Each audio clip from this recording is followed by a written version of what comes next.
What up, what up, what up, everybody? Who we got in here with us? Larry Atenier Sr., what's happening?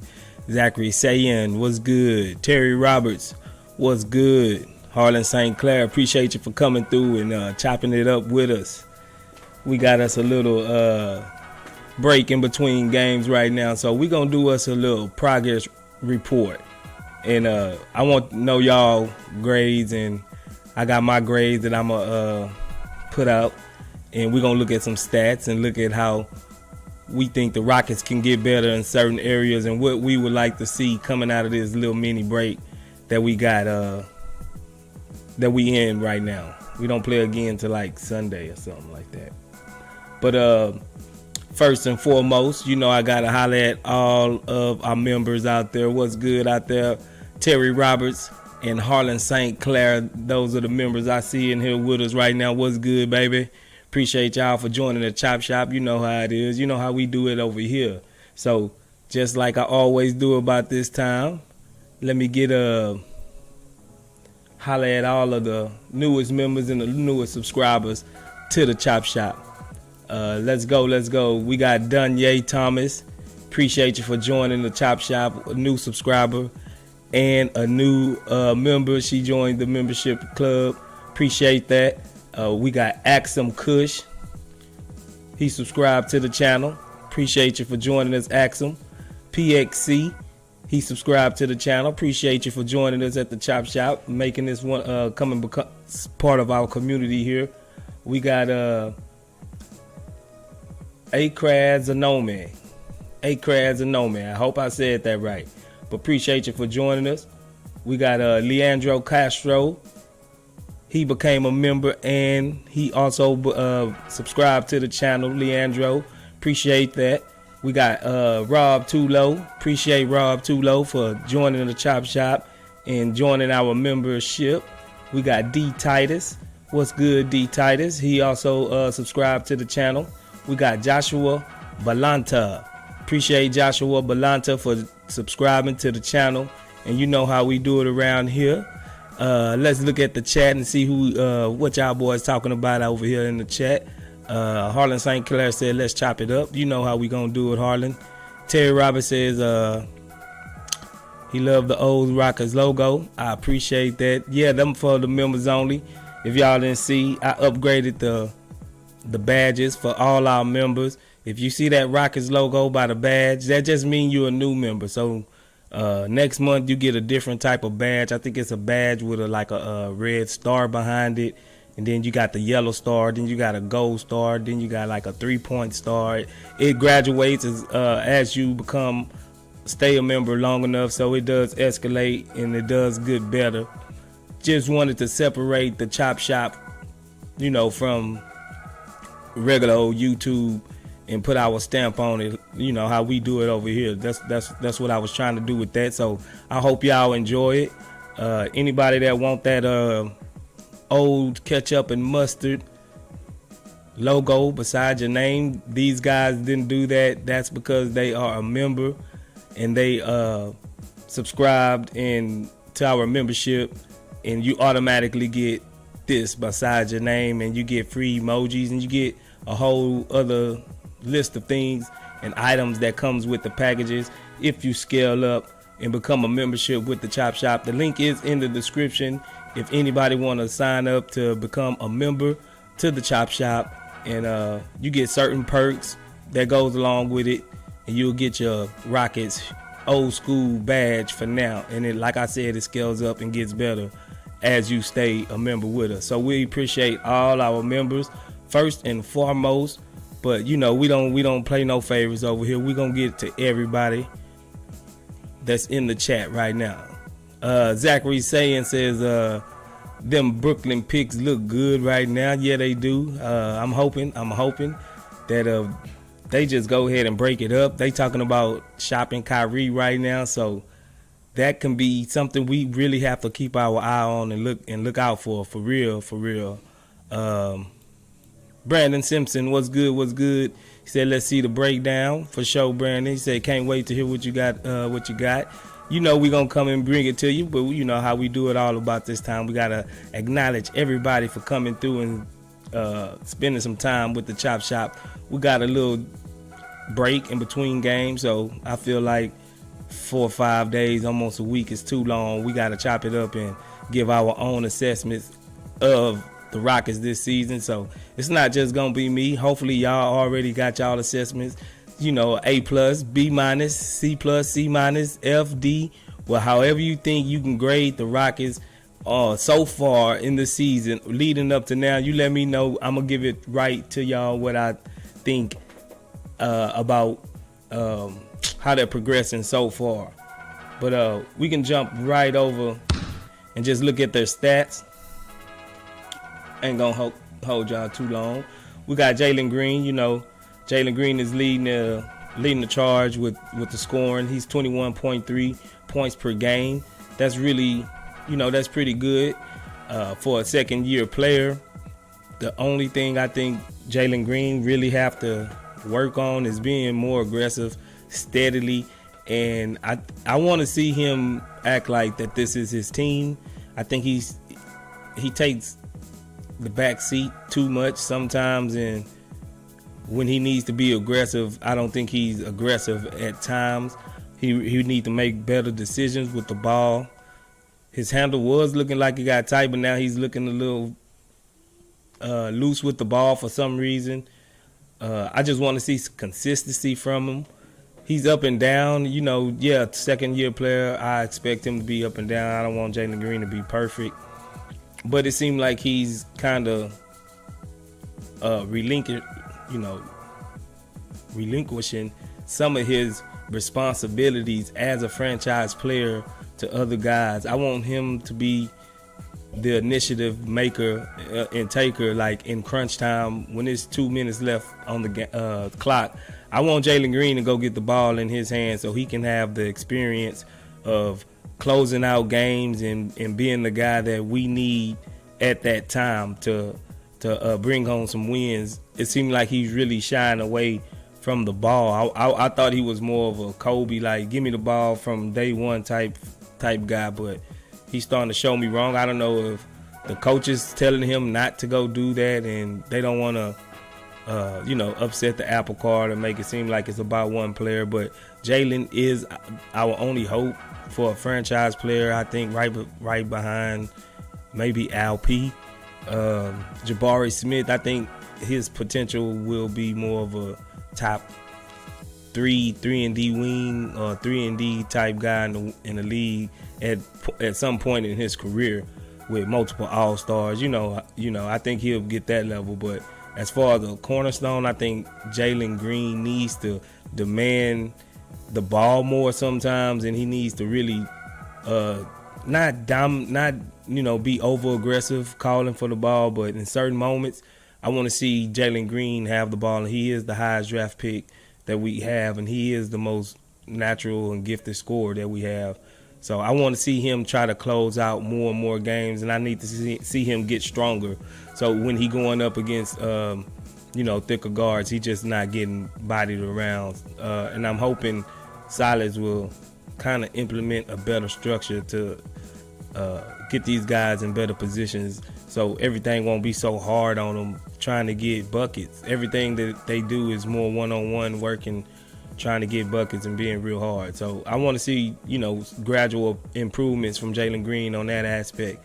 Alperen Sengun, he's averaging right at 15 points a game, 8.6 rebounds a game. And Alp, he started off slow when he came off the bench. I kind of think that he didn't want to come off the bench at first. I think he thought during the whole off season and last year that maybe, and Wood being gone, that maybe he was already shoed in for the position, for the starting role, and we see that he had to come off the bench, and it kind of affected him, I think, kind of negatively, but he didn't really let it bother him too much. But I think it kind of was bothering him until he was like, well, this is my role that they want me in. He finally accepted coming off the bench, and then he really started to flourish off the bench for a few games, and then we seen Bruno go down, and he really stepped up in the starting lineup since Bruno went down. Now, some matchups is not going to be good for Sengun.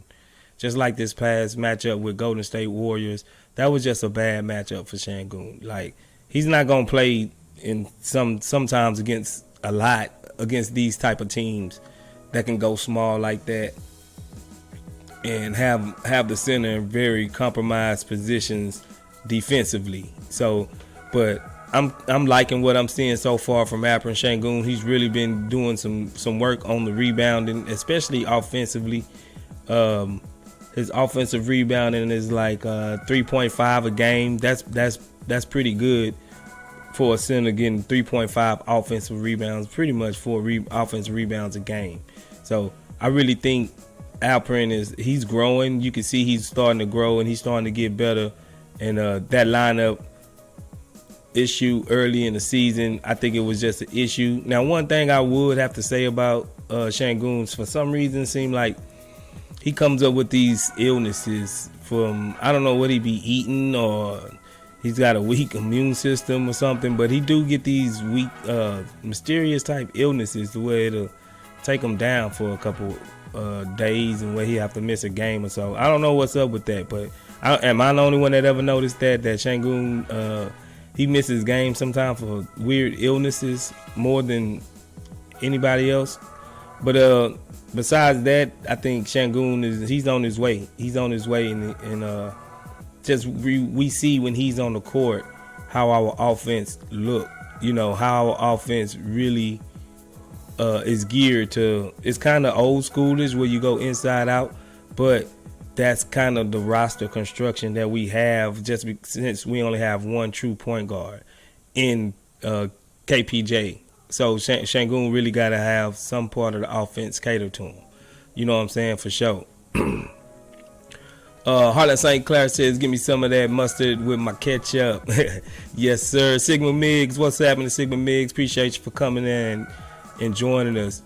Swaggy D, what's good, Swaggy D? Swaggy D says, true, Jalen needs to ask for the ball more. For sure. Dark Side DJ Catastrophe, what's happening? He said, what's up, familiar faces? What's good? Appreciate you for joining us. Swaggy D. Sengun, you know how it is. Harlan St. Clair says, Tex-Mex got a lot of jalapenos. Harlan, what you talking about, bro? That boy say Tex-Mex got a lot of jalapenos. All right, then. We're going to move right on to KPJ. KPJ, he's actually been doing pretty solid. He's 19.1 points a game. He's averaging 5.8 assists a game. And he's kind of been a mixed bag, too. He's been up. He's been down.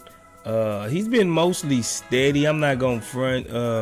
But he do have his limitations where you see, you know, he's still kind of learning and thinking while he's on the court. The one big gripe I have about KPJ is just his indecisiveness. Sometimes when he's driving to the hole, he'll just go up and act like he's about to shoot it, but then he'll just get caught midair and throw it away or into the front row or behind the backboard or wherever he's going to throw it. It's not close.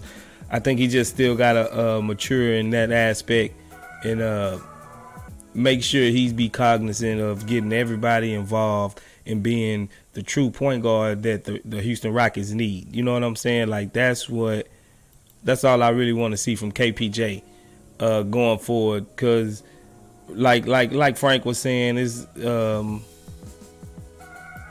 more or less that Silas is letting him do this. So we can't blame KPJ because Silas, that's what Silas want him to do. You know what I'm saying? For sure. So it is what it is. I see we got some more people up in here with us. Object like no other. What's happening? He say, you know, continents have different viruses and such. Maybe explain Sengun's illnesses. I really told Frank that one day too. I was like, maybe he's got to get used to like the water over here or the just the atmosphere over here, because it's so humid over here than it is over like in Turkey where he grew up. It's kind of a dry area. But I think I got Frank in here, coming in here with us. Let me see. Here we go. What up? What up, Frank? Can you hear me? Yeah, I can hear you, bro. What's good? What's happening? What's happening? Nothing. Just chopping it up with the people on the live stream, man. I'm about to get you in here. Let me hop back over.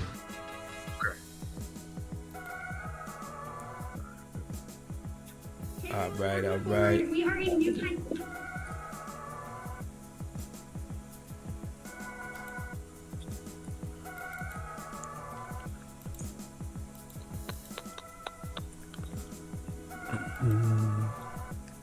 See if I can get you in here. Give us a minute, people. Give us a minute. We getting Frank in here with us.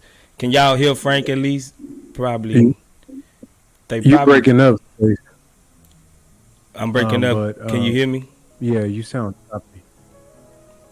I sound choppy? I can hear you. Yeah, okay, you sound better now. Oh, it's probably what I don't know. For some reason. Let's see. All right, but y'all can hear me, right? In the chat, can y'all hear me? Can y'all hear Frank in the chat? I'm trying to get his visuals in here.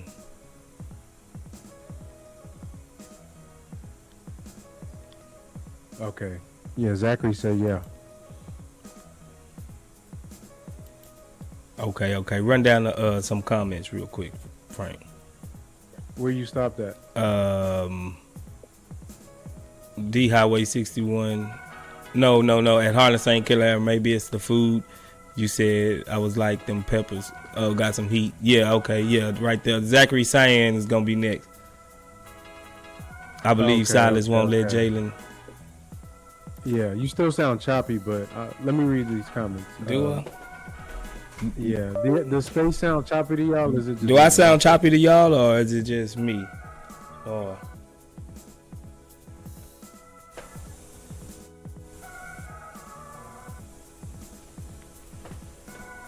okay, so I guess nobody want to answer. Okay, so yeah, let me read.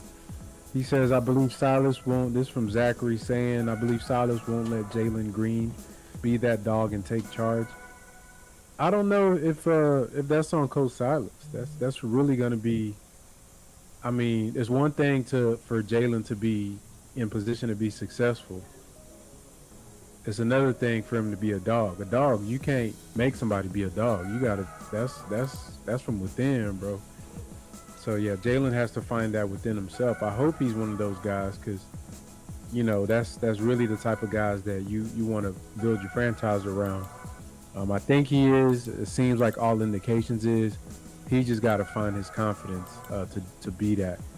So I'm not sure. Maybe Silas could empower him a little bit more, or put a battery in his back. But you know, I mean, I think that's really more him. You don't need a coach to tell you to be a dog. You know what I mean? Yeah, I think you're right. Everybody's saying that it's all good on their end. Everybody's saying it's all good on their end, Frank. Do I still sound choppy to you? Nah, you good now. You good. I'm good? Yeah. Okay. Yeah. Appreciate the comments, Zach. Yeah, I kind of agree with you. Frank. The coach can't take the dog out of nobody.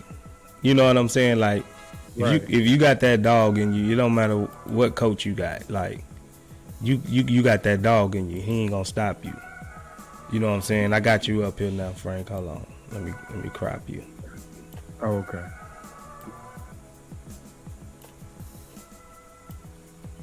We appreciate everybody for being patient with us when we do this too. This kind of some behind the scenes stuff that y'all are supposed to see. Objects in my volume low. Let me see. Maybe it's the same thing that happened yesterday. Communications. I mean, yeah. Terry said it's all good. Okay, y'all got to decide. Do I sound low or bad? Yeah, I think it almost be depending on what device they listening on. Oh, okay. All right, object like no other. You probably got to get off of that Nokia, bro. Don't get you yeah. Don't get you a Samsung, dog. But if I sound low to anybody else, y'all let me know. Then I could switch my settings around. But yeah, the dog thing, man. You can't teach somebody how to be a dog. You born like that, bro. Let me see. Zachary said that. Swaggy says, Space, have you seen? Oh, this for you, bro. So I'm gonna let you take that one. Swaggy asked you a question, dog. Oh, wait, what is that? What is that? Let me see. Says Space, have you seen Utah Jazz coach? This dude is serious. I just seen a segment where he was going off on Sexton and giving him an earful. I'm not surprised now that I think I don't know what he meant to say in the last thing, but now that Utah playing good, he got those boys playing right. Yeah, I mean that's yeah, you can go ahead and take that. Let me look up. No, I gotta look up that. I actually did mention that before. Like he's a brand new coach, first year coach, but I will give him this, that he do got some veteran players that's kind of been around and in different systems to where maybe they kind of more adapt to a situation like that. But I don't know how effective he will be with all 19 and 20-year-olds either. I think this is just a hard situation to be in and to judge truthfully. It's like you got a total fine line of development, wins, keeping people happy, keeping the players happy, keeping the players engaged, because the losses is gonna come and the wins are gonna be scarce. And I think you gotta be a certain somebody to manage all of that. I think he was up against it, but I think he inherited some smart, unselfish, no star type guys. They all been role players, so they all know how to play a role already. So I think that was the benefit of the Utah Jazz that the Rockets just didn't have the luxury of having, just because all our guys was like straight out the draft or second, third year players. Yeah, and I mean, I'm looking up his bio. So he coached under, I think we talked about that Popovich tree. So this dude began his career as a Spurs basketball operations intern, moved up to a video coordinator, became an assistant coach in 2016 under Greg Popovich. Over the course of 11 seasons, he was with the Spurs. Then he's been to the 9 playoff appearances from 2010 to 19. Been to the NBA Finals as a coach, an assistant twice, 2013 and 14. Won an NBA championship on the Spurs staff. After San Antonio, coach assistant for the Celtics that made it to the NBA Finals. Yeah, I mean the dude is damn near my age. I'm looking. He was born in '88. Yeah. Yeah. I mean, he's a good coach, bro. He put his stripes in, and the difference between, honestly, and there's no cap at Silas, right? There's no cap at Silas, but Silas, he come from a losing pedigree as a coach. Even the situations, the best situation. Let me see. Let me pull up Coach Silas. Bang! I got to give you a bang for that one, Frank. Let me pull up Coach Silas, bro. I got to give you a bang for that one. I just heard what I just said about, right? I'm not even trying to you know what I mean? Let me just pull up Coach Silas, because to me, you got to consider these things when you're hiring people. You feel me? You got to look at what are they. Okay, so Stephen Silas, before becoming a coach, he was on the assistant for the Hornets from 2002. Oh, let me just start from the top. Head coach of the Houston Rockets. That's where he at now. Before that, he was at Dallas, 2018 to 2020. So that's with the Luka teams. They had playoff appearances. I think two first-round exits there. Then he was on the Bobcats from 2010 to 2018. Self-explanatory. That's all I got at the Bobcats. So y'all know what Bobcats that was is. never good. Right. Golden State in 2006 to 10. This was before Steph. I think I think maybe Steph rookie year or second year, he was on that staff. Then the Wizards. Then Cleveland. LeBron rookie year. New Orleans Hornets, Charlotte Hornets. This man ain't been in the winning situation his entire career, bro. Yeah. Best thing he had was Dallas. So my point is that compare Will Hardy, three finals appearances, won two. It's not the compare. I mean, you just got it. To me, that stuff matters. Like, you know what I mean? Somebody that know how to win, been around winning habits, knows what it takes to build a contender because he's seen it. So maybe that translates to other things, but Yeah. that's just me.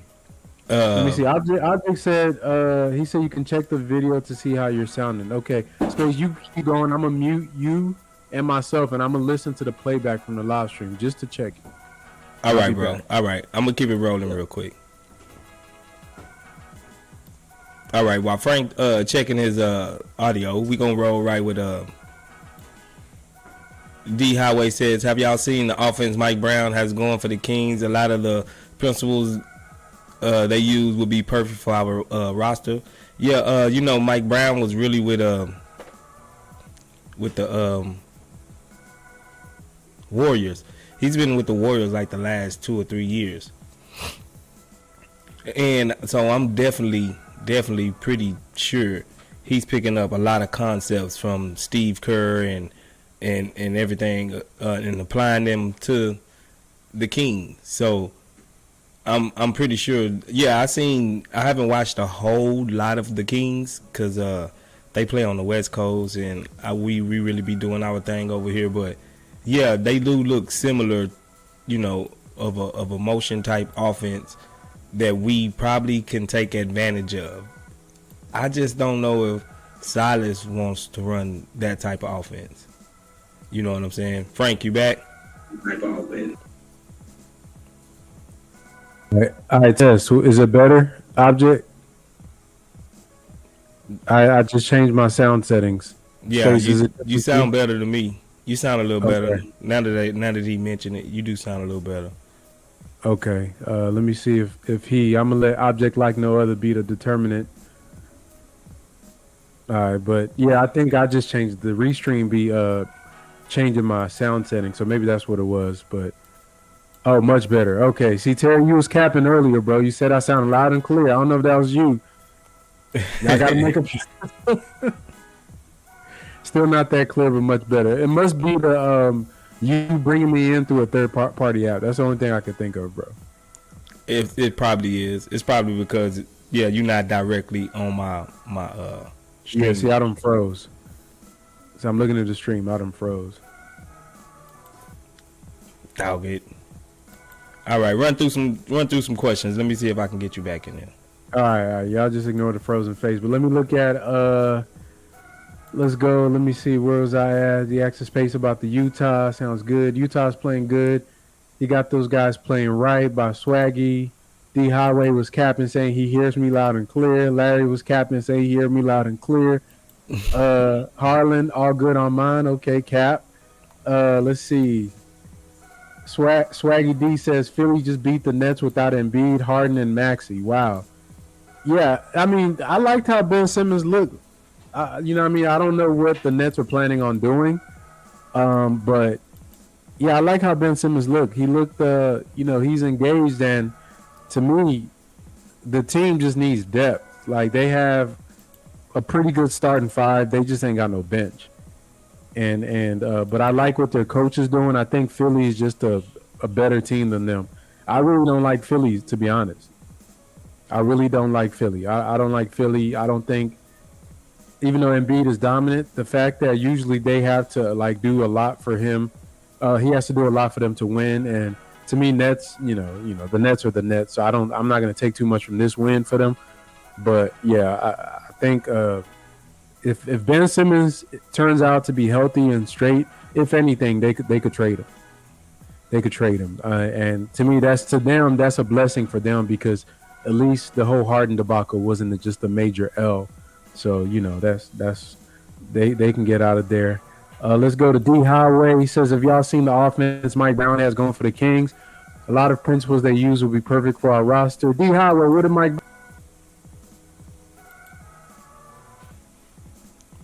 On Space, Space took me out for a second. D Highway, Mike Brown, where he came from, man, he came from the Golden State Warriors, bro. So we already know if you watch the video that I had dropped I think yesterday or the day before yesterday about the Warriors offense, you can clearly see how elite their offense is, and they make do with the players they got because it really is not predicated on isolation. They do a lot of movement, a lot of motion, and a lot of finessing with their ball movement and cutting. So they just put you on binds everywhere. If you watch the video, there's plays where we have our guys standing around watching like Jalen isolate. And they just literally just stand there. It look like it's a freeze frame. They just stand there watching. The defense is loaded up. Everybody's ready to help. Everybody's in position. They got the parts of the court blocked off they don't want him to go to, so he's forced into a step-back jumper. That's bad offense. That's bad offense. If you watch the Warriors, it don't matter who they got out there. It could be 3 non-shooters, Poole, and some G League guy. What they gonna do? They gonna cut. They gonna run screens off of each other on the backside while the main play going on. You can never fall asleep with them. They make you guard the entire court every single minute of the game.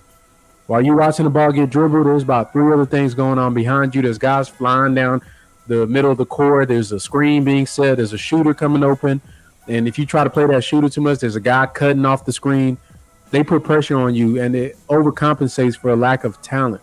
All they need is Steph, Clay, and Dre, and they ready to roll. So, that's we got talent, bro. Like, to me, a system like that, man, you could just see the possibilities when you got guys like Sengun, Garuba, Tari. You got Jalen as a shooter coming off screens. Kevin Porter with his catch and shoot ability. Jabari as a shooter coming off of screens. KJ with his cutting ability. Garuba with his passing. Sengun with his passing. You feel me? You got all these guys. Even Jay Gupp. You put Jay Gupp on a team like that, makes his life a lot easier. Just cut. Bro, just cut to the basket, play defense, bro. You ain't got to dribble the ball. Just cut and pass. So, facts. Yeah. Terry Roberts says Utah will be a sleeper in the playoffs that no one will want to face. True. What they number one in the league? I mean, in the West right now. They was the number 1 seed. The last time I checked, they was the number 1 seed. So yeah, I mean, is they really a sleeper if they the number 1 seed? Nah, that number 1 seed ain't real, bro. That's So it's a fluff number 1 seed. Yeah, that's that. I'm trying to think of a team that was like that. Like, it ain't nothing, bro. That's like that's the Utah. They always doing that. That's even when they had Donovan Mitchell, they be top 3 in the West, and they always go through the stretch in the second half of the season where they just crater out. So no, I don't. But I think that's a team you don't want to face because they well coached. You got to play them. You know what I mean? You got to like show up. Yeah. For sure. D Highway 61, what's good? He says Jazz remind me of the Hawks from 2014-ish. 2014-ish.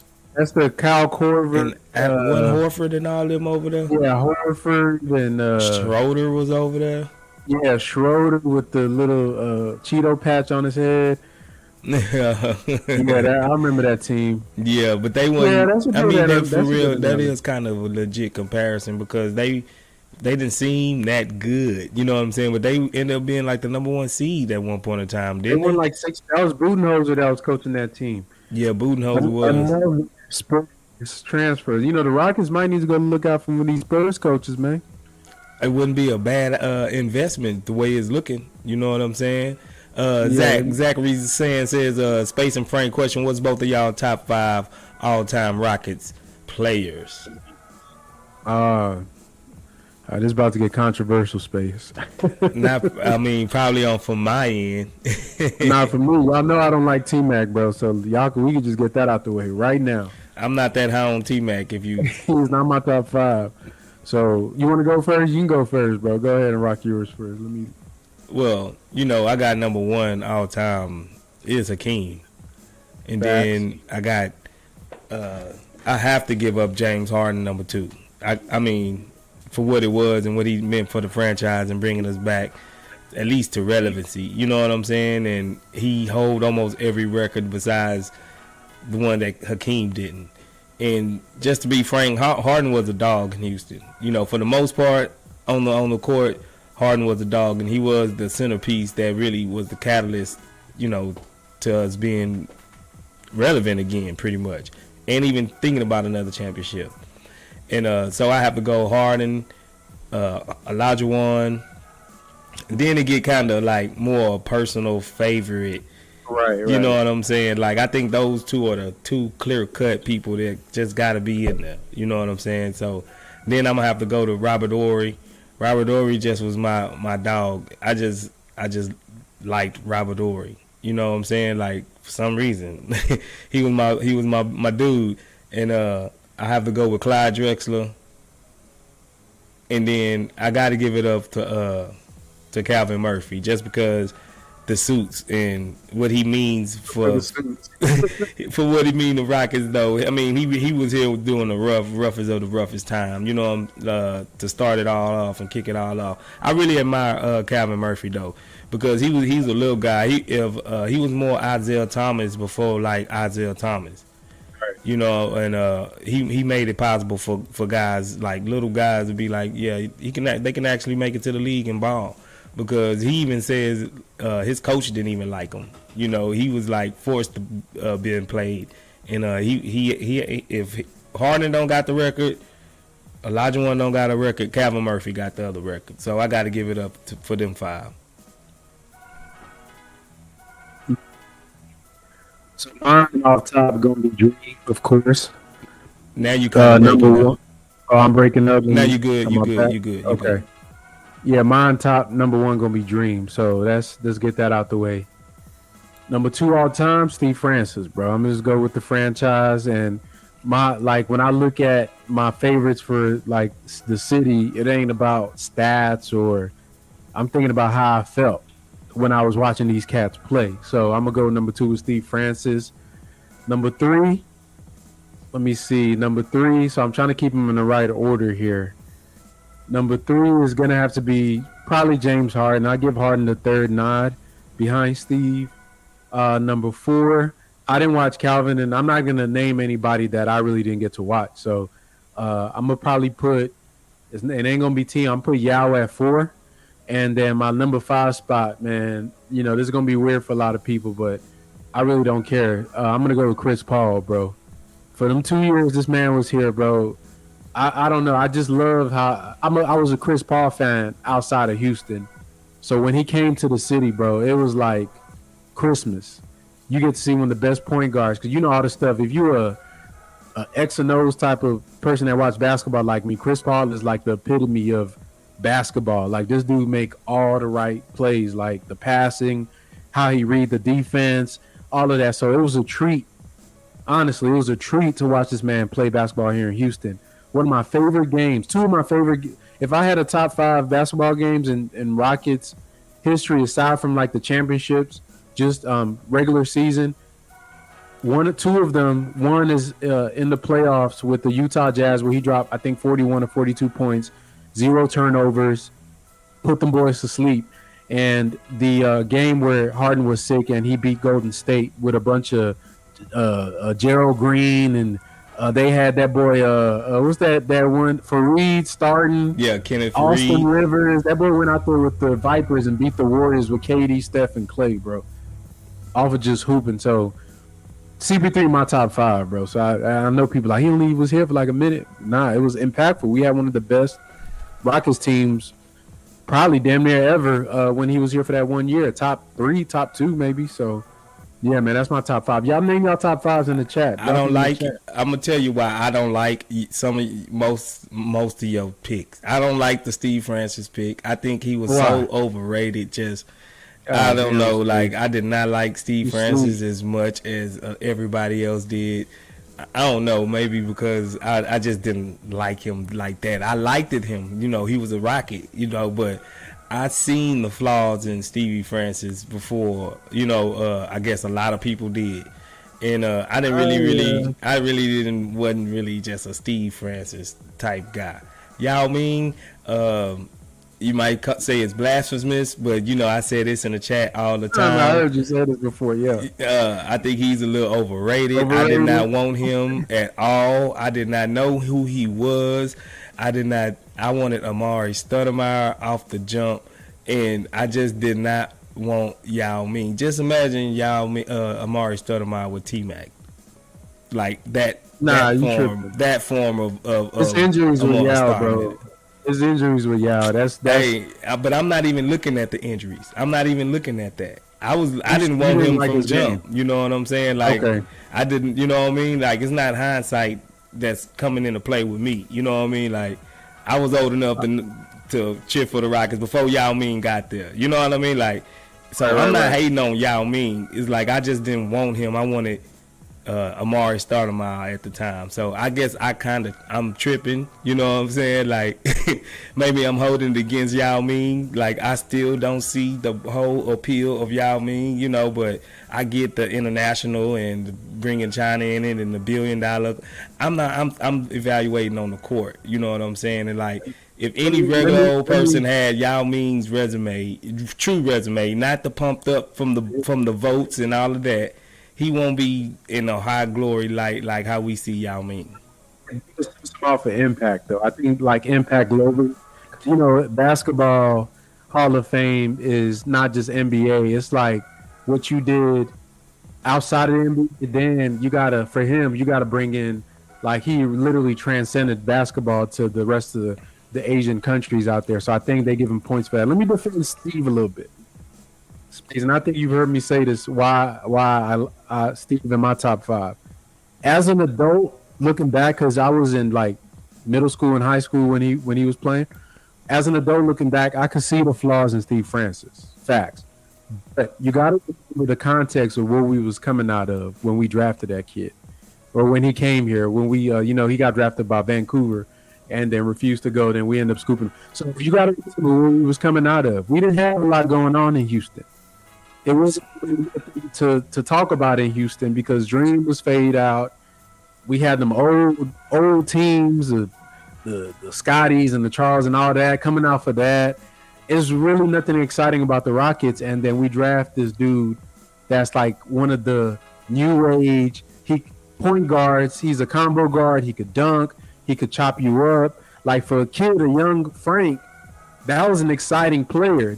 Then he messed around. I think he was co-rookie of the year. Then, he started, getting his buckets. He was went to the dunk contest, went head to head with VC, one of the best dunk contests, probably third or fourth best dunk contest in my opinion. Went to the All-Star games, but he was putting on for the city, man. So you can imagine if you were in middle school, high school, you kind of develop that bond for a player like that. And I think that's where my thing with Steve is more nostalgic because I was a kid. Yeah, I think so. That's what it is. I'm a little older than, you know what I mean? Right. Like, we got a little years in between us. So, don't get me wrong. The same excitement I felt when we drafted him. You know what I'm saying? Like, it was just his play on the court that what eventually turned me off. You know what I'm saying? It wasn't because I didn't like him from jump. Like, I was happy we drafted him. Like you said, we didn't have nobody. We was in the dog days of the NBA. So I was excited. You know what I'm saying? But by like year 2.5, year 3, it was like the KPJ experiment to me. Like, I was like, I'm over Steve Francis right now. Yeah, he gonna give you an alley-oop every once in a while. He gonna give you a fun dunk. But he gonna turn that joker over. He led the league like 3 straight years in turnovers while he was here. You know what I'm saying? It was always that mixed bag with him that I just got so frustrated with. You know what I'm saying? But that's the only thing I think I really have against Steve Francis. It was just the inconsistency, and he really just didn't have an IQ. He really didn't have a high IQ. You know what I'm saying, Frank? But let's get back to some of these. Let's get some back. Yeah, looking back now, I see it. But yeah, you can go ahead. Here we go. He said the Rockets top 5.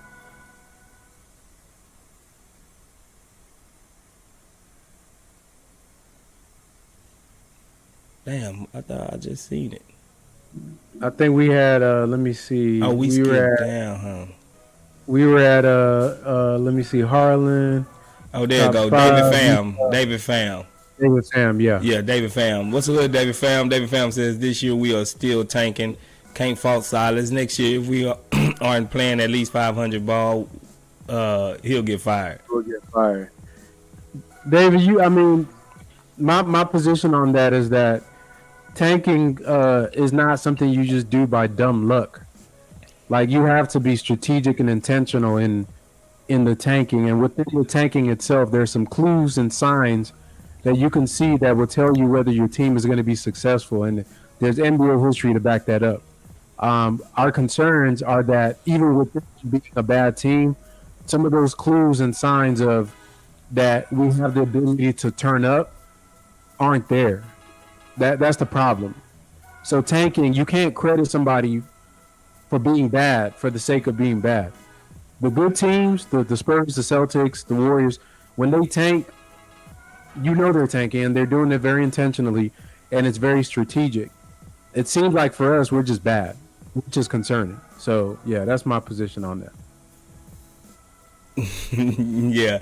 EZMB says KD looks sorry out there. Yeah. Nah, I didn't watch the full game, but yeah, KD been looking washed, bro. I ain't gonna lie. You think all them injuries starting to kind of catch up to him? Man, this year's like year 17? How you looked in that Celtics series, man? I'm like, you don't know is for them older players it's over till it's over, or not over, but like when they hit that decline, it's hard for people to rationalize in their minds. I seen the same thing happen with Hakeem, bro. Yeah, and then it was like that's your hero, but it happened. Hell, Harden going through it right now too.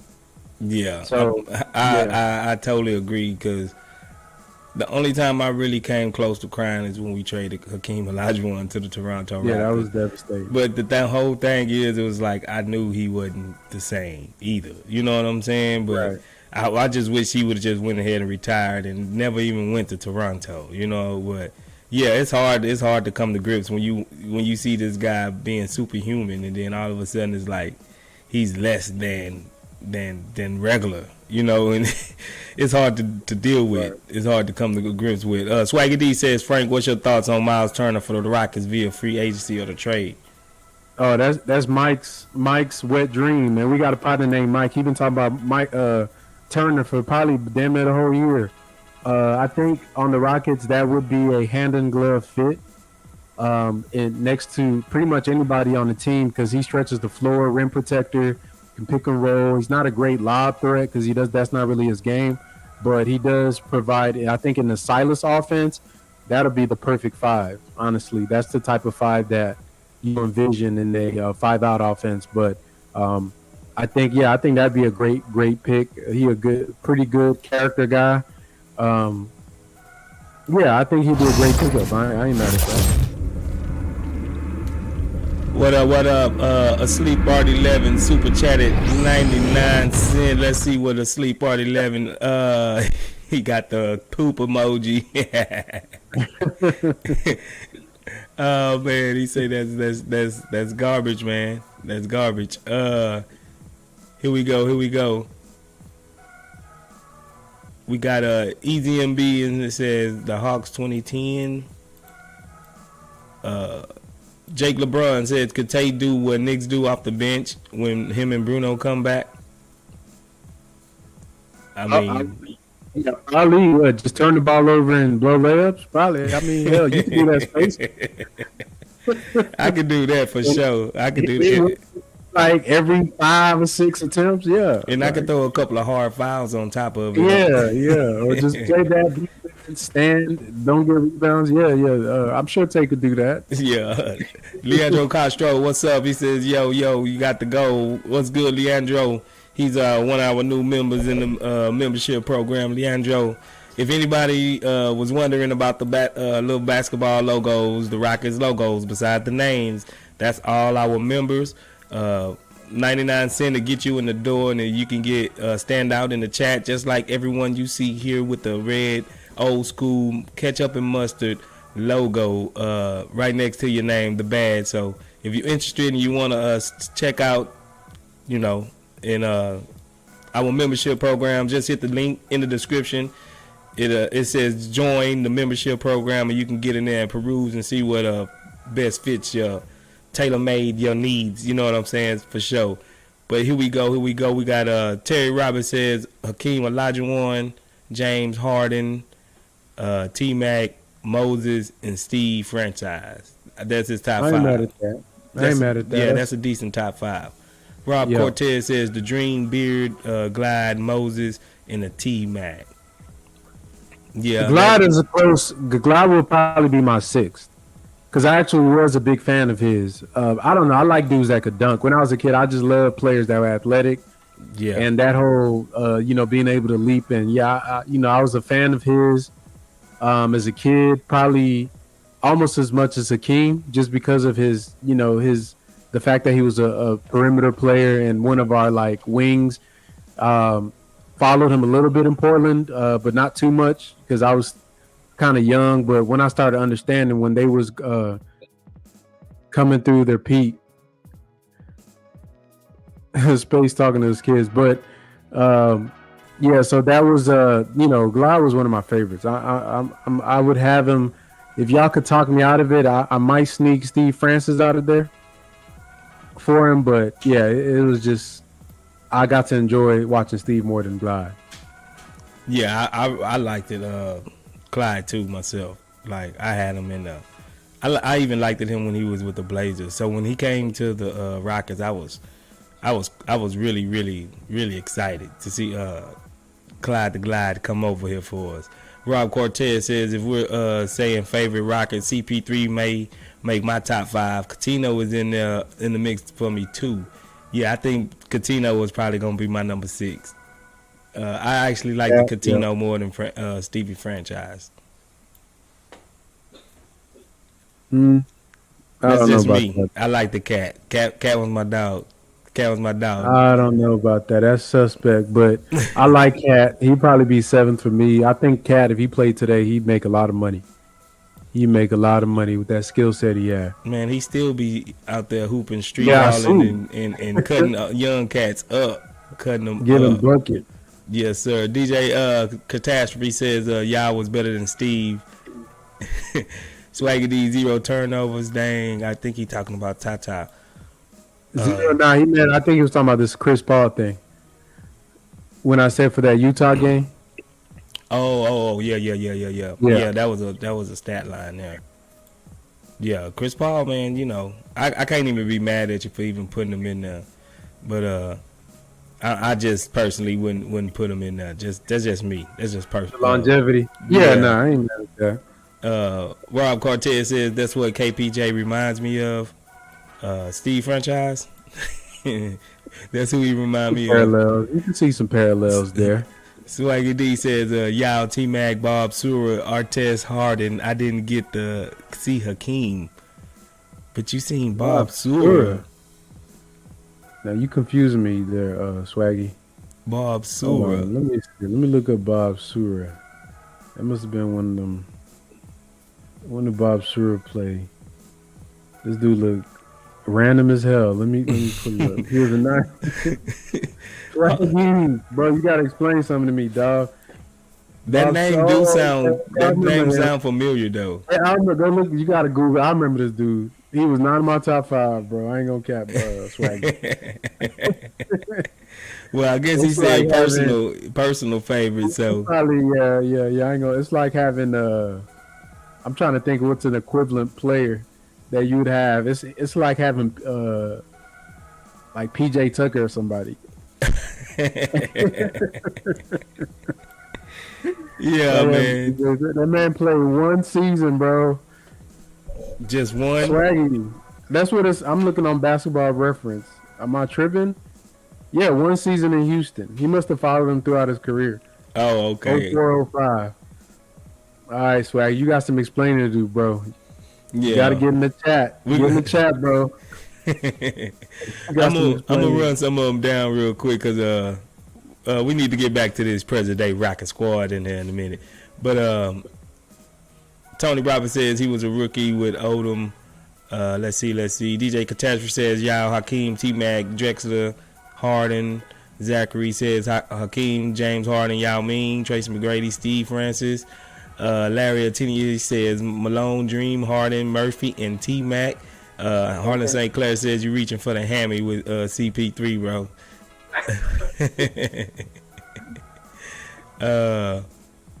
Here we go. Rob Cortez talking about Elton Brand. He said DJ Catastrophe says Vince Carter killed the dunk contest that year. Yeah, he did. Object like no other. Does Scola gets into your top 10? Yeah, I think Scola in my top 10.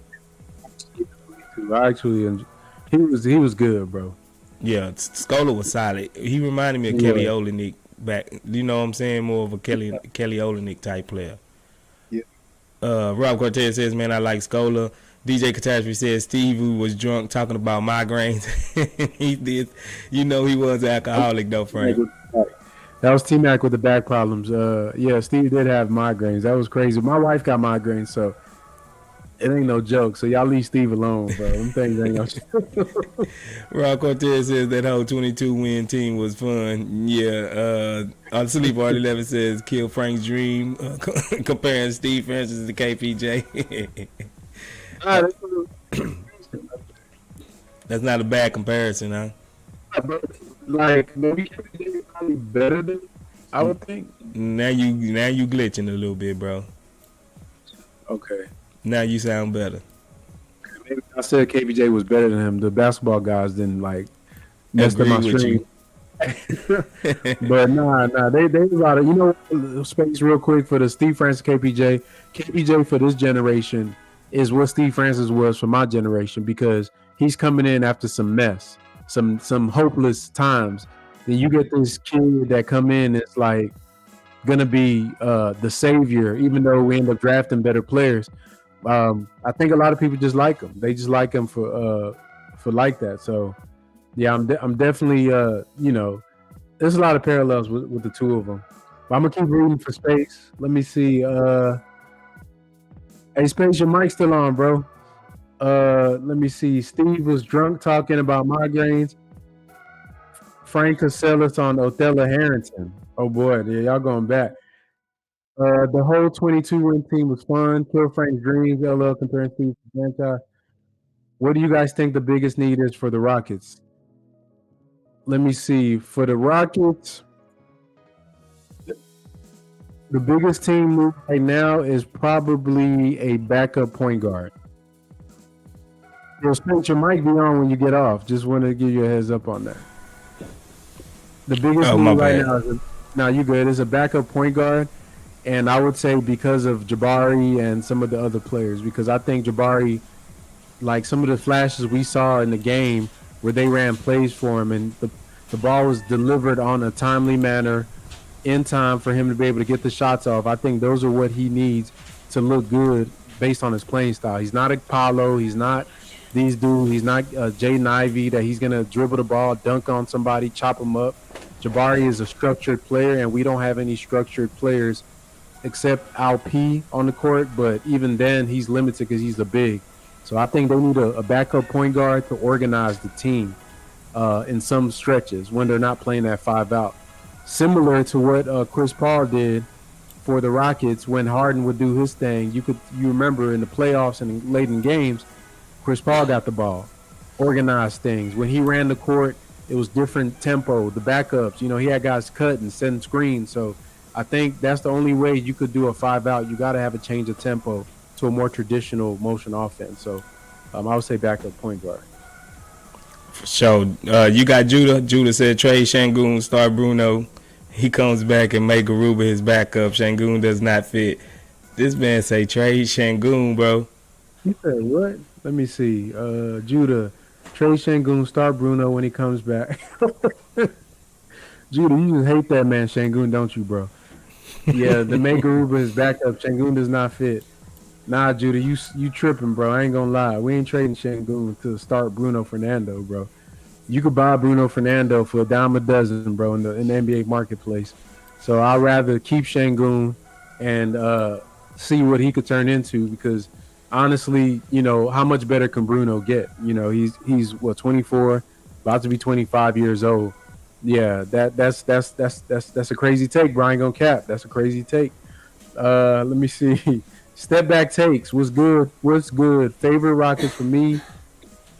Just my favorite to watch. Numbers was number one was Juan Wafer. tripping, but can't be mad at it. Gerald Green. Okay, you a real nostalgia guy. When he first came, 3, Shane Battier, T-Mac, and Cat. I ain't mad at that. And Luther Head number 6, bro. That's the all nostalgia team, bro. Yeah, Luther Head. Was it Luther Head? Man, you taking it back, bro. Hey, you know who I like, bro? That's low key. Mo Taylor, bro. I don't feel like Mo Taylor get enough love in Rocket circles, man. Oh yeah, I like the Mo Taylor too, though. I like it. You know who I really liked it though? I like the Carl Landry too, bro. Carl Landry was good. Landry was good when he was here, bro. I like the Carl Landry. Arsenio Landry was good. Arsenio says Rockets top 5. Hakeem, Ori, Harden, Yao, and T-Mac. Nick Hammond says Dream, T-Mac, Harden, and Yao. DJ Catastrophe says Sengun remind me of Scola. He also says Judah got to be trolling. You can't trade Sengun right now. Nick Hammond says who is the best coach replacement option. You want to take that, Frank? Frank. Hey, actually, again, I'm sorry. I was my computer was tripping. It says who's your best coaching replacement option. I mean, I really don't even know who's available. I've heard people say Kenny Atkinson, assistant on the Warriors right now. I don't know if he would be best. Some people have said Ime Udoka, since he's a free agent, to get him down as long as he ain't going to talk to none of the women in the organization. I'm sure there's some assistant coaches out there on benches right now. It seems like the pop tree, the way to go, man. We got to snatch up one of these pop guys. Hell, Steve Kerr's a pop guy. So if you can get one of these coaches that came out of his system, then I think that's probably because they run a fundamental type of system. Very sound, like all around. Like everything is basically building from the ground up. Basic concepts in basketball and playing off of those. You know, with his system is going to have ball movement. They're going to play hard defense, and they're going to emphasize the small things, rebounding, discipline, accountability. All his coaches do that, bro. Budenholzer, Ime, Hardy, you know what I mean? Kerr. I mean, his tree is damn near half the NBA. So, yeah, it's I would say probably either somebody from that Spurs tree or somebody from the Warriors tree right now, just based on style. Yeah, I like Sam Cassell too. I mean, just give him a look at it. You know, he seemed like the hard nosed coach that ain't gonna take no crap off of nobody. Like he gonna make them work hard, and he's been a champion too. You know, with the Rockets. So I think that wouldn't be a bad way to go. At least give him a look. You know what I'm saying? Like he's unproven as well, but I just have more of a better feeling about him than Silas right now. I don't know what Silas can do to get back in my good graces. For real. Yeah, I mean, yeah, I don't know either, man. To be honest, I'm just chilling with him. I just see him as a warm body right now, bro. Which is, he's just there. Yeah. DJ Darkside says, Judah, why doesn't Sengun fit? Judah just hate Sengun, bro. J Smooth 713 says we need Mark Jackson or Sam Cassell as our head coach. They need to get rid of Silas immediately. I don't have no gripes with that. DJ Catastrophe says Mark Jackson and ET ain't right for us. ET. He talking about Sam Cassell, bro. Oh man. It's messed up, right? You talking about Sam Cassell, man, bro. I'm trying to think of a real name. Like, who is he? Eric Thomas or something? Nah, you talking about Sam Cassell, bro. Oh man, that you wrong for that, bro. Yeah, that was a joke back in the day, bro. Yeah, that was a joke back it really in the day. was, bro. That. Yeah. Oh man, but he just threw me for a loop with that one. I wasn't even. Oh man, that boy say ET. All right, we're gonna go with Harlan St. Clair says Sleepy Floyd. Yeah, I remember Sleepy Floyd. Sleepy Floyd was nice coming off the bench, bro. DJ Catastrophe says, why didn't they bring Chuck Hayes for the retirement of number 44? Chuck Hayes got to be in all our top 10 favorite, not on the court. What do you think about Chuck Hayes, bro? I mean, I liked him. He was a tough dude, and You feel me? He wasn't like amazing. I mean, I think it's people got more nostalgia for him than to me. Like, you know what I mean? He was like PJ Tucker, bro. Yeah. But he probably got more connection to the city than PJ did. But I'm not gonna put a guy like that in my top 5 because there's so many great Rockets to select from that were more impactful on the culture and the city. Chuck Hayes, he had his thing, the Chuck Wagon lineups, but I hated that era of Rockets basketball. I'm not gonna lie, bro. To me, I wasn't excited about that era. It was just like, okay, bro, we have no hope right now. But you know, yeah, but I didn't even to me, even with the Steve Francis stuff, at least I thought like, damn, we get this dude here, we do this, that we could win it. Even though I was crazy as a kid thinking that, I still thought we had a chance. Chuck Hayes and them, it was just vibes, bro. Yeah. I didn't like that era of basketball too much either. But I do respect Chuck Hayes though. Harlan St. Clair says y'all seen Tari's mom MA booking that ticket right now. Bro, y'all need to stop, bro. Y'all need to stop. What are you talking about Tari's mama for? Miss Eason, he said M.A. Aduka gonna book that flight, bro. He said M.A. Aduka gonna book that flight for Tari mama. And Miss Stone, huh? Yeah. Step back takes. Appreciate you for becoming a member. Oh yeah, shout out Step Back, bro. Shout out Step Back. Now you are part of the membership. Hey, Space, if Ime sign with the right, they're gonna put a clause in there saying he can't talk to none of no females. The parent. None of them employees. He gonna have to wear. They gonna put some horse blinders on him on the side of his eyes where he only can look straight. Oh man, they gonna have this dude. He got to check in and stuff. They probably gonna give him a sponsor. Oh man. Hey, he gonna have a whole like FBI handler type dude like watching him and making sure he do the right thing and be. Oh Lord. Hey, but if he ain't tripping, I ain't tripping. If it make us win some games, bro. If that's gonna bring us out of this, man, you know, buy that man a whole dog cone to put around his head and the neck so he won't get wandering eyes, man, for real. Here we go. That boy Tony Roberts says Chuck Hayes. Xavier Hall says favorite Rockets starting 5: Hakeem, Ralph, Sweet Lou, Lloyd, Robert Reed, and Mike Wiggins. Xavier Hall, bro, you sound like you grew up in like the 70s, bro, huh? I think he grew what up. That boy said, let me see. Let me go. Where you at, man? I gotta read this list again. Xavier Hall. Oh yeah. That's way back, bro. That's like the 80s, ain't it? Early, like late 70s.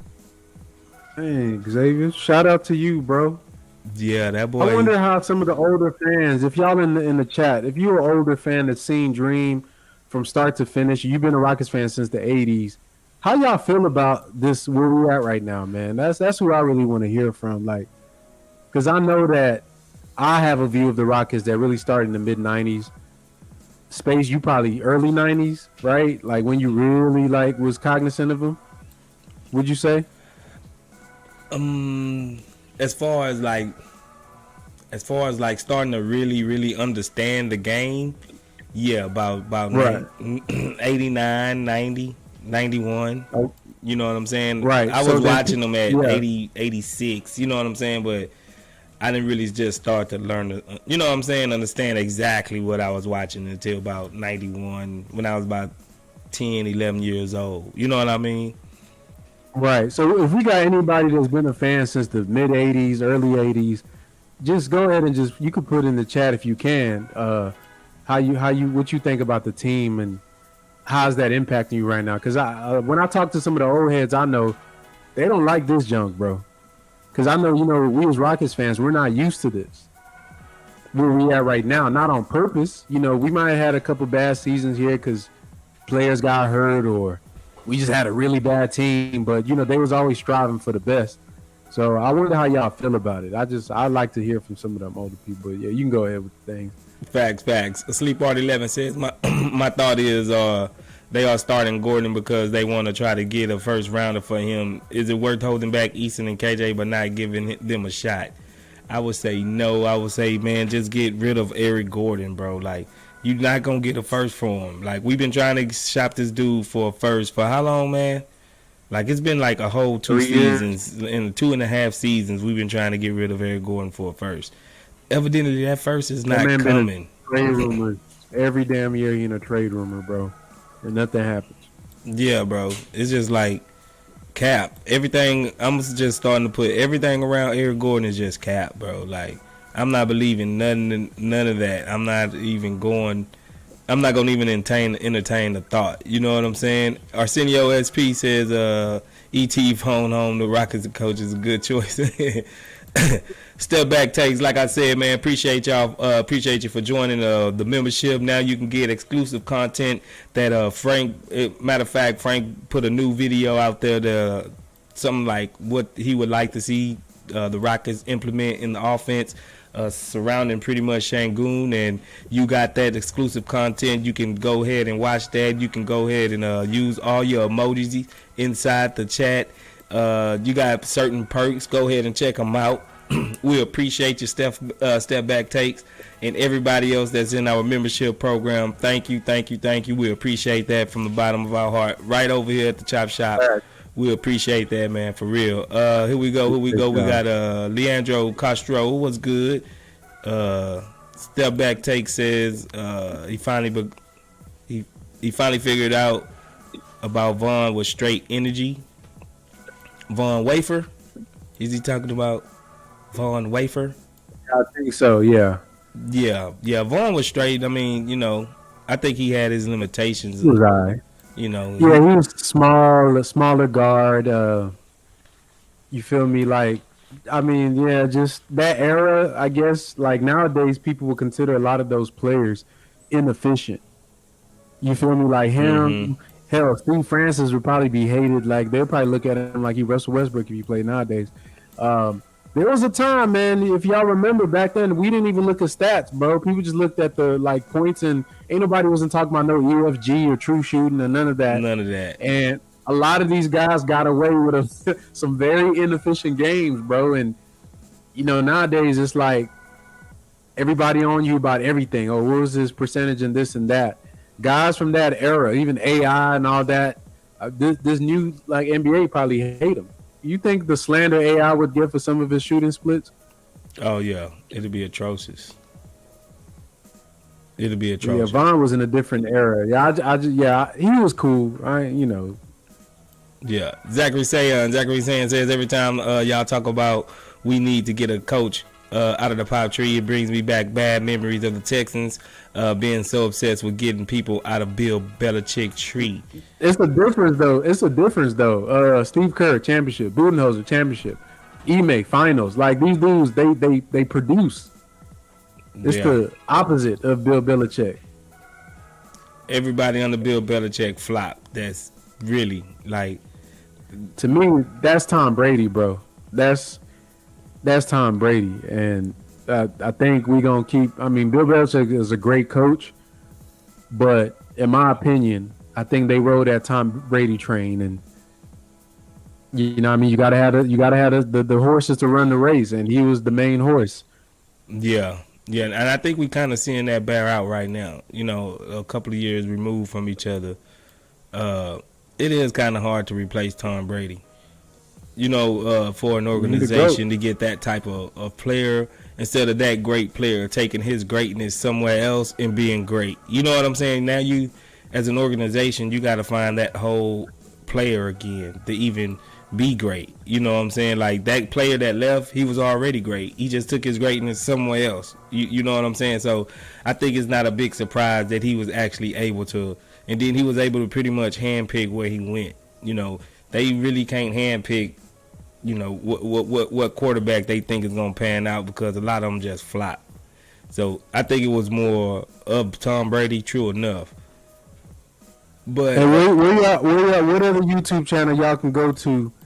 We pivot from basketball, give you a little football, and right back to basketball, man. Y'all come on.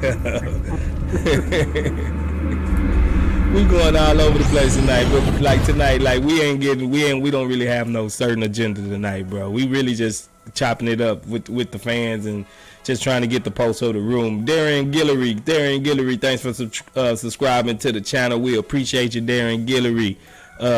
Hope you feel comfortable enough to join and become a member and just eat up all the good content that we have on this channel. I hope you learn something, and I hope you learn some and meet some good Rockets fans and good fans along the way that you can really chop it up and talk it over with basketball just like everybody else in here, straight fans. Who we go? What was I? Harlan St. Clair says, I saw the dream. He was a Coug with Clyde. Dang, Harlan, you back there, bro. Here we go. Harlan St. Clair said that was during the snowblind days when Lucas got caught up. Man, Harlan St. Clair, that boy Harlan St. Clair is a historian. I see. He's aged, bro. He know his Rocket stuff, bro, for real. Larry Antinier Sr. says Lou Lloyd, aka Black Magic, mid-80s team. Man, that's somebody. I don't know why I can't remember him. That was before your time, Space. I looked him up. He was in the like 84. Oh, okay. That's when he came in. Okay. Yeah, so y'all let us know about Sweet Lou, because I damn sure don't know about him. Yeah, I didn't start watching to like 86. You know what I'm saying? Patriot says, I've been a Rockets fan since Moses Malone, Ralph Sampson, and Hakeem. Trust the process. We're 1 year away from elevation. I love this. We need Wemby or Scoot to be a future championship team. So he an old head that's down with the tank, man. So I guess it just depends on preference, bro. Depends on preference. Yep. Harlan St. Clair says, yeah, back then you didn't run Warrior style of for a chip because those guys would be lumps and breaks. Yeah, man, it was bully ball back then. It was a lot of posts inside out. That was the game. Yeah, inside out. You generated your threes by having a dominant post player kicking out to shooters. It's the same. Basketball don't change though. At the end of the day, the point of basketball is getting into the paint and being able to help draw help from another defender. Once you do that, you generate open shots for your teammates. Same game, man. They just wrap it in different ways, but you can still get it how you get it. It's at the end of the day, if you can get a guy that demands help from the defense, you got to play and you got a system. For sure. Here we go. JB Johnson says, no, Tony Roberts says, I used to love the Hakeem Olajuwon versus David Robinson battles. Yeah, those was really good battles. I ain't gonna lie, Hakeem came out on top most of the time, but David Robinson was a dog, man. I give it to David. David Robinson was a dog. He made Hakeem work. JB Johnson says 7 even back door Lil Joe. Salute to the room. What's good, JB Johnson? What's happening? Appreciate you for joining us, bro. Patriot says we don't want to be a middling team after a full rebuild. We want to have 3 bona fide cornerstones, 1 Wemby, 2 Jalen, 3 Jabari, equal dynasty. I know how you feel about that. What you feel about that, Frank? Yeah, I agree. My position, as far as like I understand what the purpose of being a bad team is. My position is that it is not. You can't just be bad for the sake of being bad. You have to intentionally know what you're doing and being bad. People assume that the Rockets are just being bad because they want to be bad, and I think they're bad because they just suck. So you can't turn on a button next year and say, okay, we got NBA school. Now we're gonna start being good. I mean, it's the NBA. Every team wants to be good, but some are just bad. And you bring Wemby to what? What Wemby gonna do in the offense? What, set pick to the basket, stand in the corner for 3-pointers? That's my thing. Who's gonna give him the ball? He's not a guard. He got guard handling skills. Y'all want to watch Wemby ISO 20 times a game? So those are the things that You know what I mean? I'm not talking about the wins and the losses or, where they're going as far as, with the tanking and not tanking. I'm looking at specific things, getting back on defense, some of the effort, accountability, those things. You don't need to be the Warriors or a team that's a world beater to have that to your team. There's young guys that are just bad because they're young and they're inexperienced, but they're going to play hard, they're going to rebound, they're going to run, they're going to, just like our goon squad, that's what they do. And, if the whole team if the starters were looking like that, I'd be more confident. But we got a lot of like divas and all this stuff on a bad team. It's just to me, I don't like some of the looks, but it's not all is lost. It's still not, it's still early. So to me, they still got time to turn it around. Maybe not this season, but the kid's still young enough that they can get somebody, if Coach Silas won't do it, to whip them into shape and get them ready for this run that they're going to make in the next couple of years. Facts. Xavier Hall says 80s and 90s was a golden era. Players now are too friendly, no real rivalries. That's what made it interesting. I'm gonna say this about the whole era thing. The players today are only gonna do what the rules allow them to do. After the Malice in the Palace, the NBA had to change some protocols. They had to change some rules. And unfortunately, the physicality of the game was one of the things that they was trying to legislate out of the game.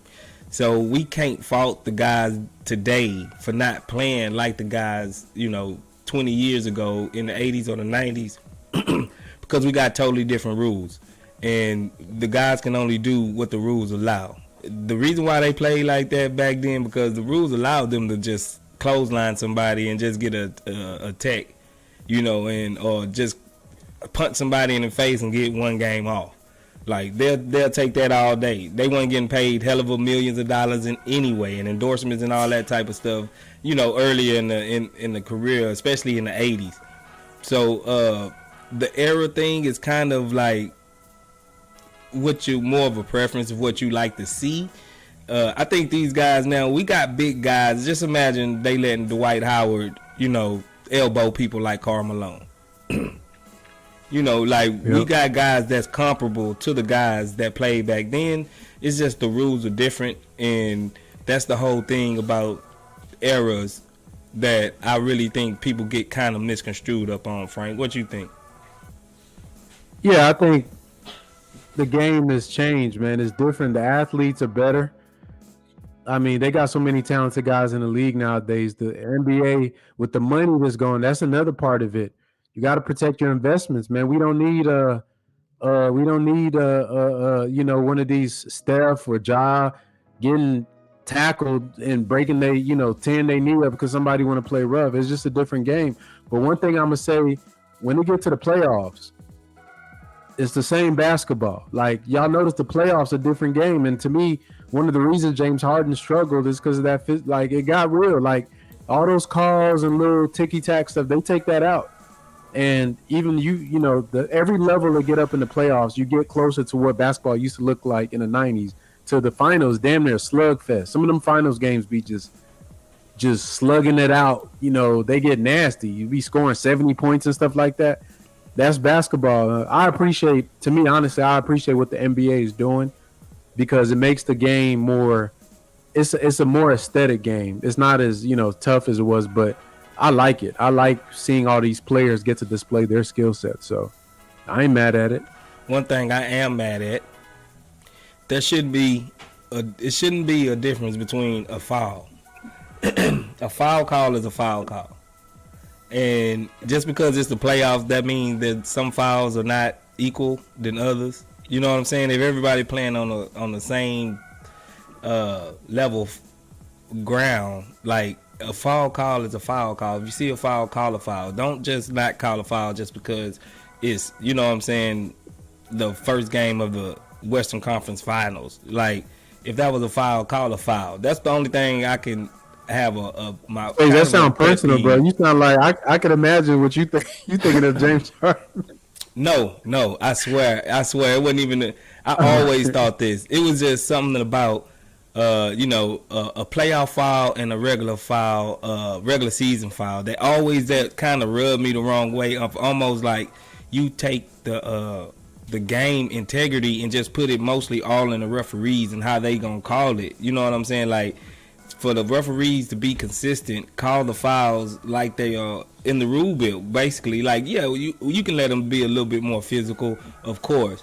But it be some calls that's just like blatantly, no, I'm not just gonna call this because I don't feel like calling this foul. You know what I'm saying? Like that's one thing that really kind of rubbed me the wrong way sometimes with the whole NBA and the foul call. Because any other sport, when a infraction happened, they usually call that infraction, no matter whether it's in the playoffs or in the regular season. That's one thing about the NBA I kind of have a pet peeve with. You still with me, Frank? I'm here.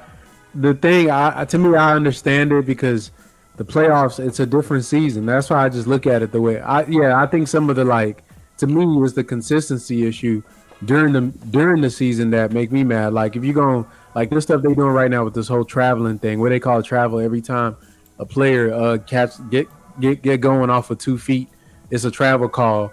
They gonna stop it in about January. That's what I don't like about the NBA. They started that junk with we gonna stop the Harden and the Trae Young foul baiting. That lasted about 2 weeks, and it was like, oh man, what is James Harden gonna do? What is Trae Young gonna do? Average 30 and lead the league in free throw attempts. So that's what ended up happening. And yeah, if they're gonna do something, I think they should be consistent. But as far as the playoffs, I love that it gives us you got to be a real hooper and like a dog in the playoffs to be able to make it. And I think it kind of separates the men from the boys because you got to go get it, man. All these finesse artists, that stuff don't work in the playoffs, man. You got to be one of them dogs, and I think the refs have a big part to play in that. Yeah, Scott Foster. But we're going to keep it moving. This show feels like a silence 04 quarters of chaos. Harlan St. Clair. JB Johnson says, sweet Lou. Marcus West says, Knicks thinks he's the truth when the quarter's on the line. Shake my head. I don't know why they let Knicks do that. Knicks think he Dame Dollar. Yeah. He think he Dame Dollar, bro. He gonna hit one of them half court shots and be tapping his wrist talking about Knicks time. Oh man, Knicks, bro. Like I said once before, I just start laughing at Knicks now. He's like my personal gag reel. I just know he's gonna make me laugh or something. Come on, bro. I don't be knowing what Knicks be doing half the time. Zach says, question was Silas's father a good coach back then? Go ahead, Frank. I know you looked up his stats. Are you setting up Paul Silas for slander, bro? Come on, you disrespectful to your elders, bro. Go ahead, Frank. Bro. I ain't gonna talk about that black man like that. Y'all gonna look at this record on Basketball Reference, bro. Y'all make that decision. I ain't gonna say. I'm not gonna say, but let's just say that what'd you say, Space? The apple don't fall far from the tree. Yeah, that's all I'm saying. He was mediocre. I'm gonna put it like that. He was mediocre, bro. Yeah. JB Johnson says Rodney McCray, Buck Johnson. He's still 11 out people. Red Night of Flavor says I'm late, but I disagree with Frank about cultivating that dog. Tatum said Coach K would yell at him when Duke was winning if he wasn't hooping up to his talent. A coach can bring out the dog in my opinion. The dog got to be in there though. Yeah, the dog got to be in there to even bring out first, right? That's what I'm waiting to see is the dog. If they got to be a dog in there to bring it out. So that's all I'm saying. Marcus West says, I hope Gordon's whining on every call doesn't rub off on the young guys. Man. I mean, they all bargain for calls every time, bro. We see the best of the best just like Luka. That's one of my pet peeves against Luka. He just whine too much for every call, bro. I hated that with James Harden too. He'll go over, oh, you ain't see my hand, and then they got a fast transition bucket just because he lagging back, want to talk to the referee. You know what I'm saying? So they all got that in them. They all got that in them. Uncle Trill, what he says, what up, Shout nephew? out, What y'all think about Penny as a coach? What up, Bronk? I ain't never thought about Penny. Me either. I like what they doing in Memphis. I don't know. I gotta see him. I gotta see him get under somebody in the NBA a little bit. You think? Because I gotta see him get under somebody. Yeah, I don't know. Was he like, ever on somebody? I think he was. I think he was. Let me. Like I gotta the look that Suns up. or somebody. I think at one point in He time. he was somewhere. But the thing I don't like, and I don't agree with this for anybody, like, because they do this a lot, where they get these college coaches straight out of college into the NBA. To me, that's unfair, because you got all these assistant coaches putting in work, like they did. I think Brad Stevens was like that, where they just grab a dude, a whiz kid out, you know what I mean? And, the NBA really had to look at that, because some of the hiring practice was kind of discriminatory towards a lot of these black coaches that were waiting for their opportunity. So, but as far as for me, like, I don't think you should just be able to come into a league. I don't give a damn how good you are in college, unless you like Coach K or somebody like that, and skip over all these assistants that have been literally like grinding day to day on these teams. So, with the Penny thing, probably I got to see Penny be on somebody's staff, bro. Yeah, and just I got to see him be on somebody's staff a little bit. Yeah, I'm kind of agreeing with you on that one, because it is well qualified coaches that's been on benches for years that I haven't even got a chance yet. Red is not a flavor. He gives the progress report a D-. Uncle Trill gives it a C-. Dark Side says our trophy got away when y'all got hurt with Artest, Battier, T-Mac, and Brooks. Yeah, y'all, the story of y'all career. Zachary says C. He gave him a C- too. Matter of fact, bringing that up, I got my report. I gave the offense. I broke it down a little bit. I gave the offensive C. I gave the defense a C-. I gave development C, and I gave the coaching staff a C-. So in total, I just gave them an all-around C. They just I would be there too. I'll probably give them a C. I'm trying to think of something that's off the fly that's an improvement. Rebounding, I'd say probably just about rebounding is one of the main things that they've gotten a lot better at from last season.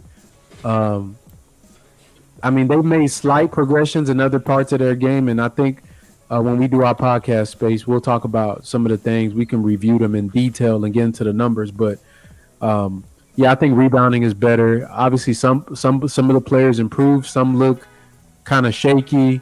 I don't like that our rookies have to struggle so much. Mm-hmm. And I think that's a byproduct of the lack of structure and the fact they have too many rookies, too many young guys, and not enough of the right type of vets. So it really impacts those young guys that need, because every rookie in the NBA is supposed to have a vet. Who the hell is Jabari's vet? What, Boban? Tate? KJ, bro? Like, you got babies teaching babies, man. So right. Stone got to do a better job of building a roster that. See, these are the things I look at when I'm talking about the Rockets. I'm not talking about wins and losses. There is a formula in the NBA that you can go look at. Go to all the good teams that bottomed out and start. Go look at what was there. Look at the win totals. Look at the progression from year to year. Look at the some of the statistics that they were good at, things they were bad at. Look at the type of players they had. Look at who their vets. Watch interviews of guys saying, "Oh yeah, I had this dude as my vet.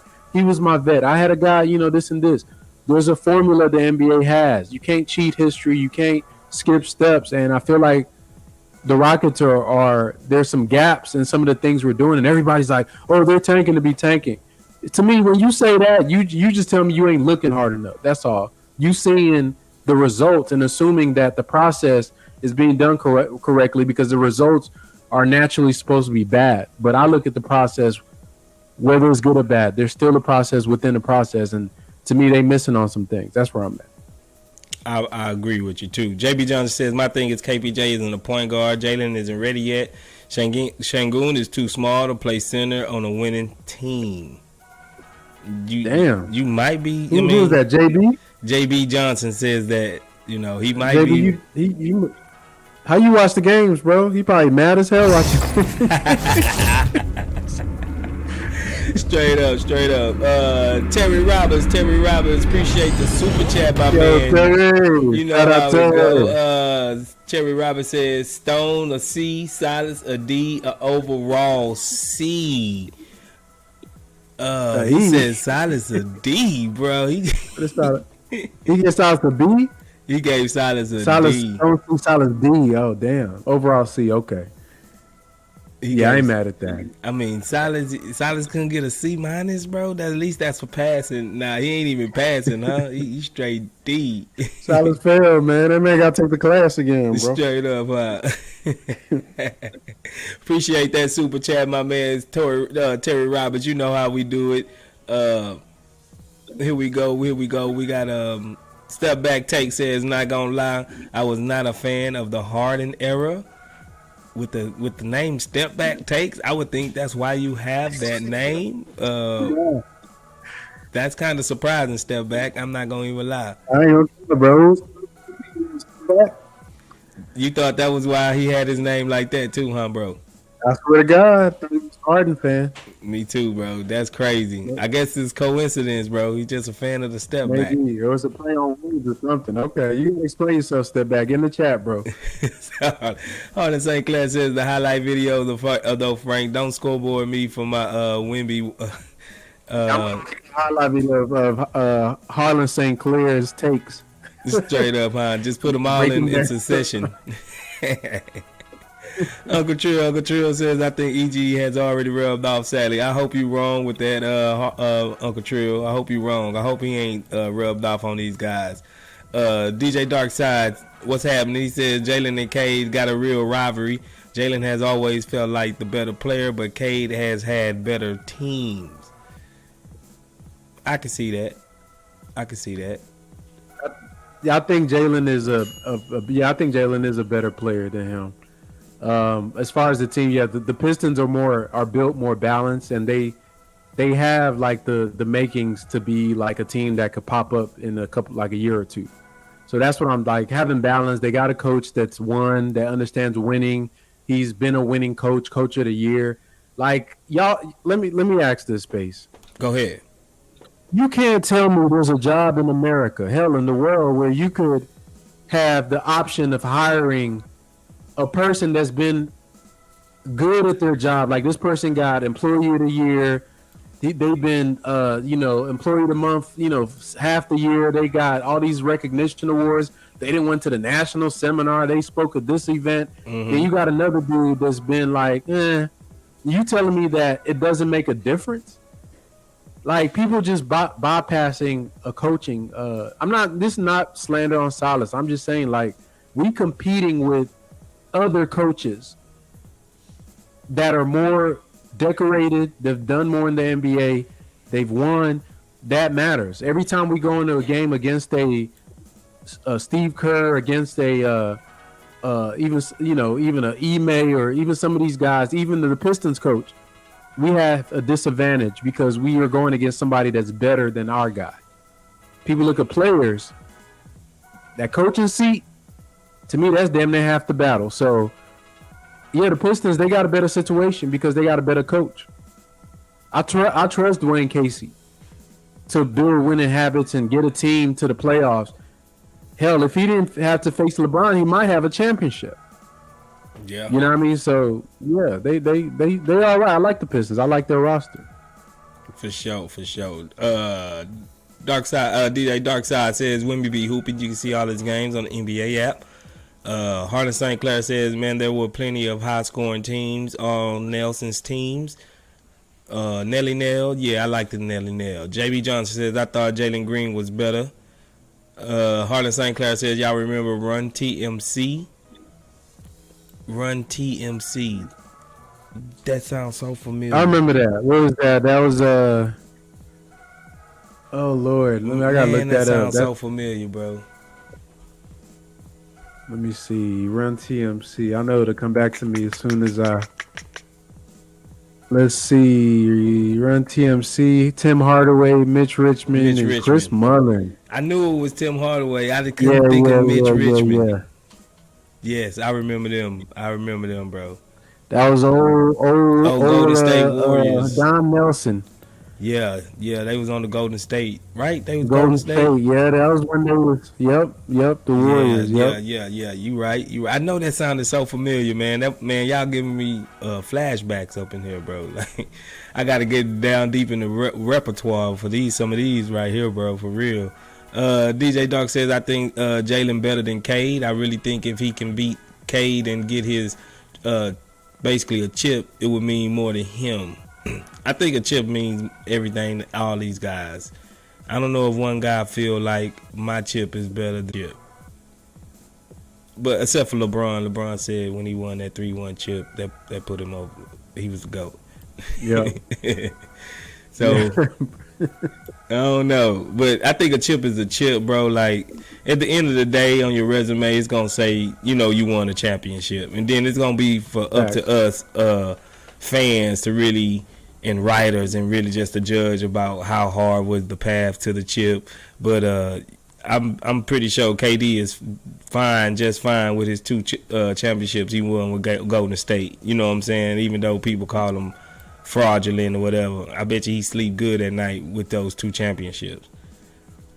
Uncle Trill says, yes, Don Nelson's teams could score, but the zone D wasn't ready yet, and we'll get his team torch. Yeah, they wasn't really good rebounding teams. He was like a small ball guy, but really before small ball was fashionable. Like, Coach Silas patterns a lot of his game. Like I don't know where I seen it. He said he's heavily influenced by Don Nelson, and kind of what he did. Probably a mixture of him and his dad, Don Nelson, and his pops Silas. Yeah, Paul Silas, I'm not going to, once again, he was a great coach. And I think one thing about him, his impact as an African-American coach, in that time, and the impact he had on molding a lot of the young men in the NBA during his tenure there. I think I watched a documentary, a little short thing that they did on NBA TV about him. He impacted a lot of players, man, a father figure to a lot of people. Around the league, and kind of a bridge guy that brought in, obviously we know Bill Russell, kind of started that, but Paul Silas was doing it. There wasn't a lot of black coaches back then, and even till this day, honestly, a lot of these coaches, they don't get the opportunity to get some of these teams that would let them be able to show their worth. And when they do get the teams, a lot of them outperform. So I'm not going to hold Paul for having some of them bad Charlotte teams, or hell, Steve and Silas for having some bad teams. Even for Silas, I'm not even. Once again, I always give him credit because I think he's a brilliant basketball mind. I just think he came here for Russell Westbrook and James Harden. I think if he actually got Russell Westbrook and James Harden, it'd be a whole different ball game. But at this point in time, in reality, we don't have those guys, and unless he adjusts his game plan, which I'm sure he's trying to do, he's gonna struggle. Because this is not what he signed up for, and it takes a different type of coach to rebuild a team than to coach a contender. Those are 2 different skill sets. So, yeah, I just think he wasn't ready for this situation at all, and he just don't look qualified. You know what I'm saying? For real. Patriot, what's happening? He says we have cap room next summer. You can always change the coach at any time. If that's what's required. We are missing talent. One more competent cornerstone, and you're a true point guard will change everything. Yeah, we can always build in different ways. I don't think it's one way of how you build a team, but as for this team, yeah, we do need a competent point guard and a new coach. So I agree with that. Najee, what's good, Najee? Najee says problem is calling something on the Rockets end and something else on the Warriors end, like those final games in the Western Conference Finals. Yeah, those calls did swing them. You remember that was real heavy on the landing space area thing when it was real big, and Clay got away with a lot of those undercuts on Harden and a few on CP3, but they didn't call him on them. But yeah, you right about that. Patriot Page says just look at what Phoenix did with their first round picks. 1 Booker, Jalen, number 2 Ayton equals Wemby. Number 3 Miles Bridges is Tari. Cam Johnson is Jabari. Yeah. The only thing missing is the true point guard CP3. I got y'all. Hold on, Space. Let's look up the Phoenix Suns real quick, because people like to just throw out just these comparisons to these teams that you don't really look at the context. Even like Coach Salas, I said that after the game, he said that the Warriors were like the Rockets when they were getting started. That's facts. And they ended up firing their coach and trading away some of the players. So let's not gloss over what happened between when Devin Booker was drafted and, you know what I mean, what actually happened. You know what I mean? So if you look at the Suns, prior to, the 2020 season, they hadn't made the playoffs since 2009. So that's damn near an 11-year playoff drought for that team. Now, they had how many coaches in that timeline? Let's see. Alvin Gentry, Jeff Hornacek. They had Earl Watson as a coach for a spell. They had who's this dude? Igor Kokoskov. They had they had before they got to Monty. And Monty got in there 34 wins, 54 wins, 51 wins, 64 wins. They even changed their GMs. You remember Steve Kerr was they GM for a little bit. Yep. So the point is, I think Booker was what, 2013? Let me look. When was he drafted? Like 20. Okay, it wasn't 2013. I think it was 2014. 2014. No, they got Zoran Dragic. Let me see. 2015. Let's see. 2015. You got Devin Booker. So a 5 year. So let's say Jalen was drafted in 2020. So you're saying we're not going to test the playoffs till 2025, and what? So if he was drafted in 2015, how many coaches did that kid see? Let's see. That means Devin Booker saw 1, 2, 3 coaches. 3 coaches and a GM later. So, yeah, I could agree with you. And honestly, that's more likely what the timeline is going to be for the Rockets. And that's the realization I've come to. And that's what people don't want to think. Y'all keep putting Wemby in this, like, Wemby championship or playoffs. Nah, bro, the way we trending, you exactly right. We like the Phoenix Suns. And it's probably not going to be Coach Silas when we make the playoffs, and probably might not even be Stone as the GM when we make the playoffs. That's how these things go. You're going to draft a couple guys. You're going to draft your Jalen's, your Jabaris, and when we get our Chris Paul, it might be 5-6 years from now. When we get our Monty Williams, it might be 5-6 years from now, and then they can get going. But it's not like the storybook. And once again, for you to be one of the Memphis teams or like some of these teams that got like this progression where they're bad, they're good. You need a coach, you need a front office, and you need to draft and hit and develop on every single player. From the first top picks down to the guys in the second, late second round picks. You got to hit on all of them and develop them jokers. So, yeah, I think, we Memphis. I mean, we are Phoenix so far. Hopefully we can turn into Memphis in a few next year. But right now we trending with Phoenix. I think the only thing that'll disrupt that scenario that you was talking about is like a mega trade for like a top 5 guy or something that's in the league. You know what I'm saying? That'll really propel some of those years of rebuild. Hopefully that's more of what we looking at, asset collection, and try to just swing for the fences on one of these good free agents. Probably not next year, but the year after that when some of these guys come up. That's probably going to be part of us. Well, they got to want to come here, Stace. They got to want to come here. They got to have a reason to say that, hey, I'm one of the top players in this NBA, and I can go anywhere in this league, and I'm trying to win and get paid. Why pick Houston? You feel me? Why? Yeah. That's another part of the equation. You got to show some for a guy that's good to be like, damn, I want to go play with Jalen and Jabari.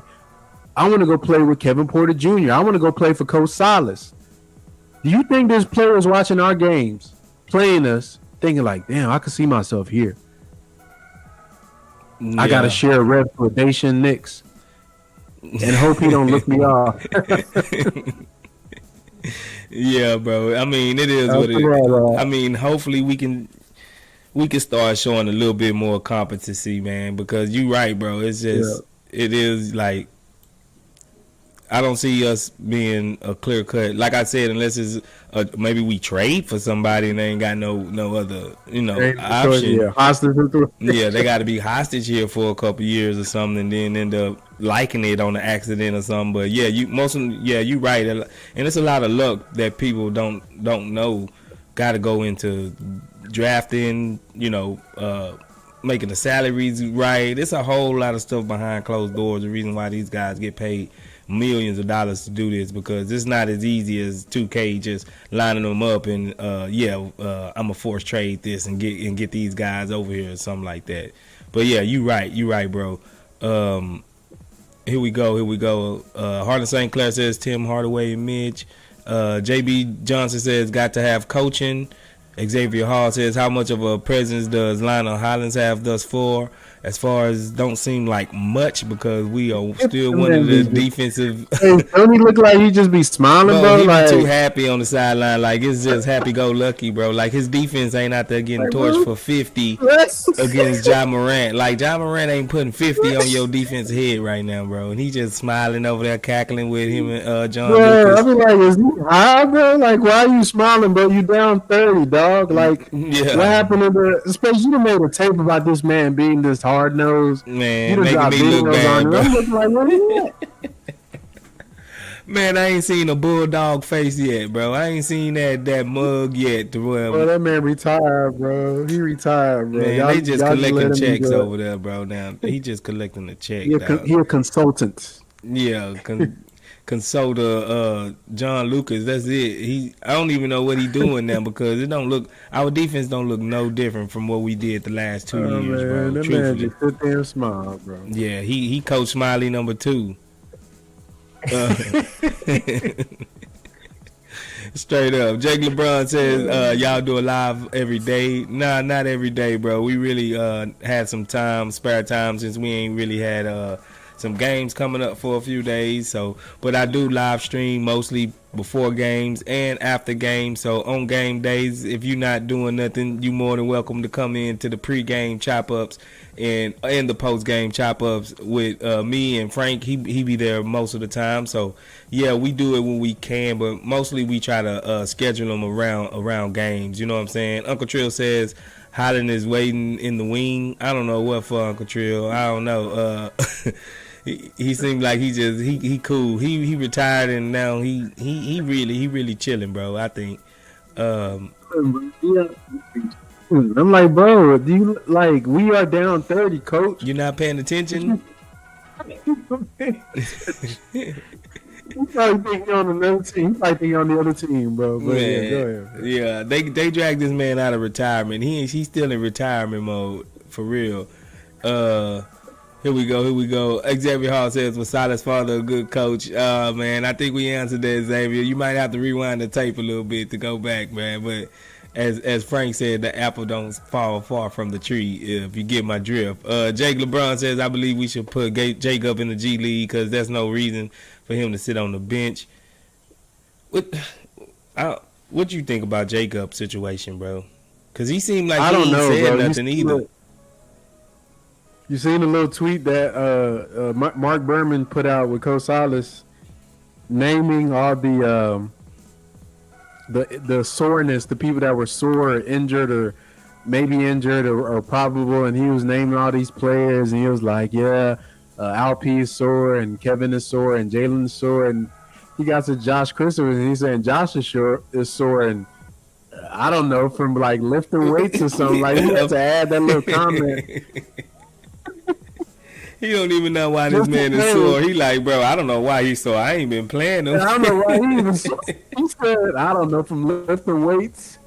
Why he had to throw that in there, bro? He paused and like added that, bro. Like, why you slandering the kid like that? We know he don't play. Yeah. You don't have to point it out to emphasize the reason he's sore. has nothing to do with his on court play. Except Yeah. from lifting weights.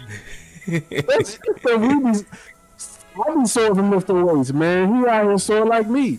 Yeah, bro. That's a Crazy, wild man. thing to say, bro. Like if you It really was got to it was read in funny. between a lot of the lines with Silas, because if you really dissect what he be saying, Silas be low key trolling or shooting slugs or something, bro, on the cool, bro. That was Like, a slug. Why did he have to say that? Like that was, to me, that was like, damn, bro. Like you couldn't just skip by him. Yeah, Jalen. I guess he felt like he had to explain it.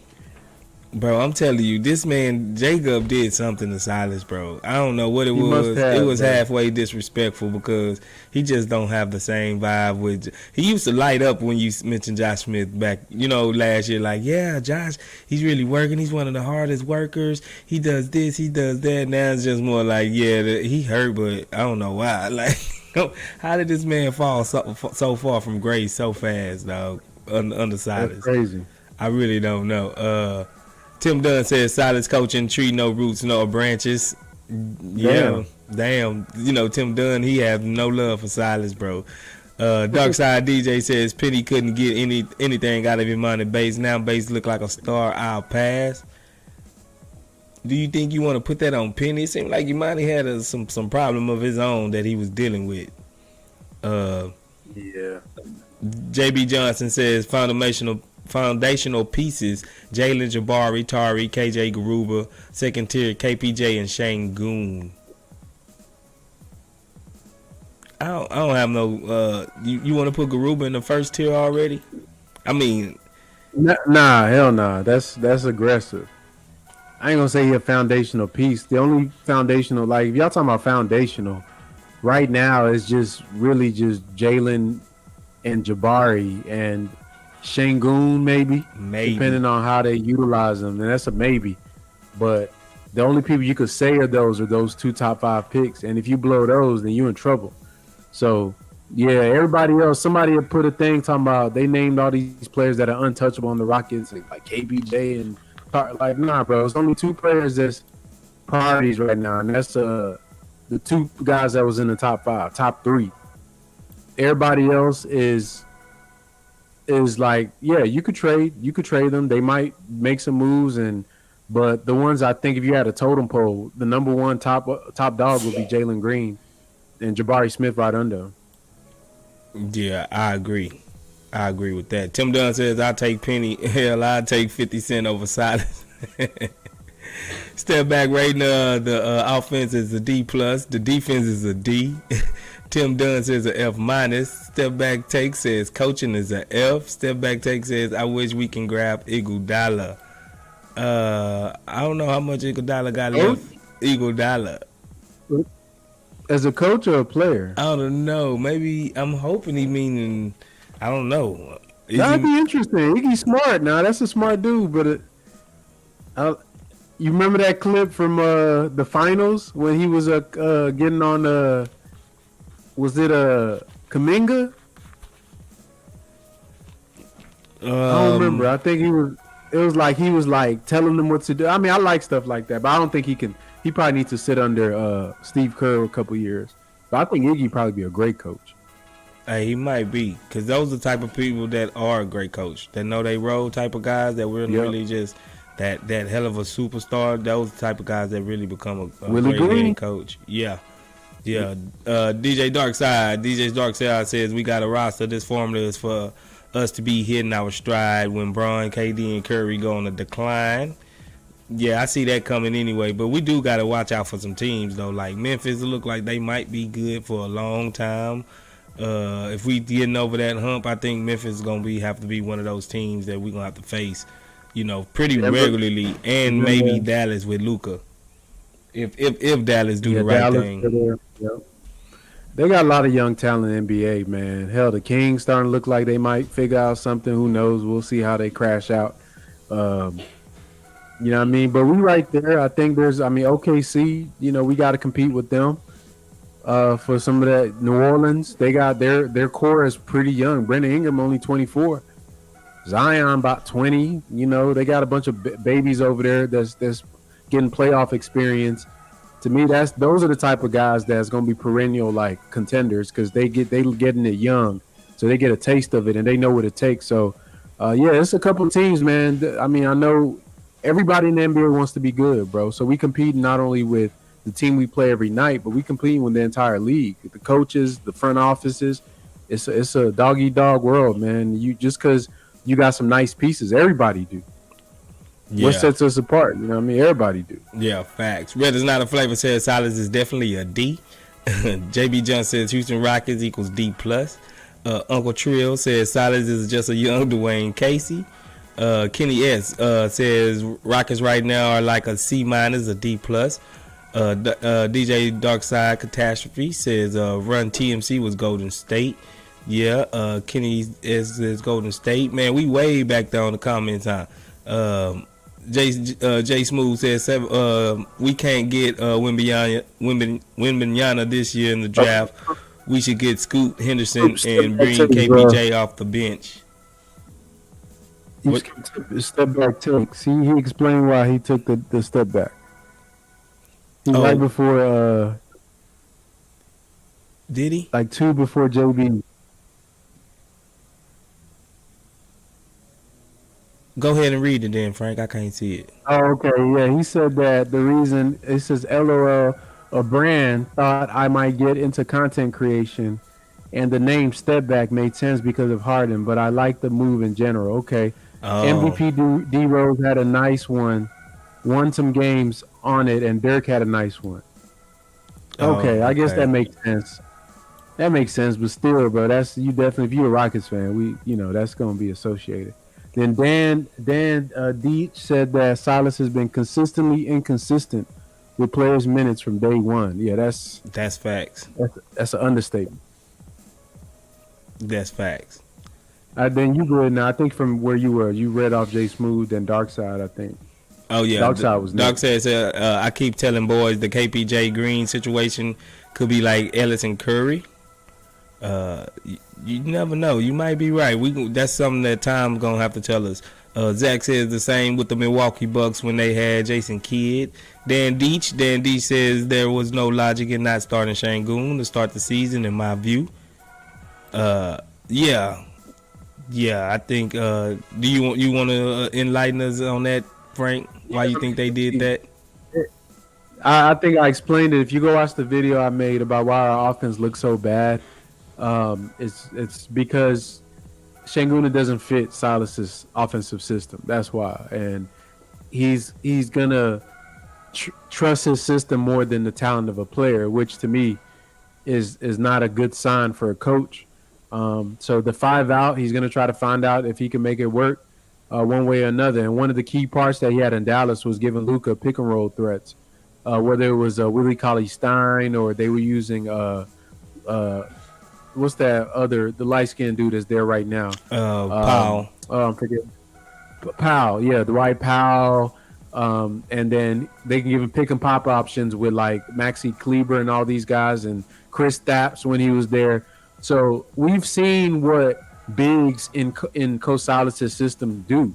You either pick and pop or you pick and roll. Those are your two options. You ain't doing no damn, they hated giving what's his name, Chris Stapps post up to the point that the dude he had to force his way out the team. That's one of the reasons he left, because of the offense, because he was a marginal player. Chris Stapps is a star. This is the dude they was calling unicorn. So if they can do that to Chris Stapps Porzingis, who the hell do you think Sengun is? Sengun ain't nobody to Coach Silas. So that's just the reality of it. You know what I mean? He's going to run the system based on the system that he got. I ain't mad at the system. We just ain't got no Luka Doncic. That's all. Yeah. Facts. Uncle Trill says, tell him, Frank. Here we go. Harlan St. Clair says, that's that fire. Chop shop. Kenny Ed says, coach really hurting the team with lineups. Should be KJ or Tari. Kenny Ed says, EG to the bench or trade it for a first. We kind of hit on that already. I don't think that first is going to come, bro. That's that elusive first that nobody ever seems to find. It's like finding a Dragon Ball or something. Because something seems like we can't never find that elusive first, man. JB John says, that's why I say if I'm GM. Patriot says, Lionel Hollins just collecting a free check. Green for us, what's happening? He says, looks like we still tanking for sure. Kenny says we definitely tanking. Dan Deach says Houston may not be the ideal destination, but they will have plenty of cap space to hopefully entice some players. Yeah, some players out there just all about their money. Enticing with money. You know what them type of players that is. That's bro. the mid tier. That's the mid tier Mid. people. They're just hoping and Y'all looking gonna be for paying their Terry first big Rozier deal. They're gonna be paying Terry Rozier $40 million, bro. Yeah, he ain't worth that, bro. He ain't worth that. Harlan St. Clair says, I know I want to go play for the team that might just leave me laying on the floor on a dead ball. Greenfield says, I agree, a floor general is needed to compete. That's crazy right there, bro.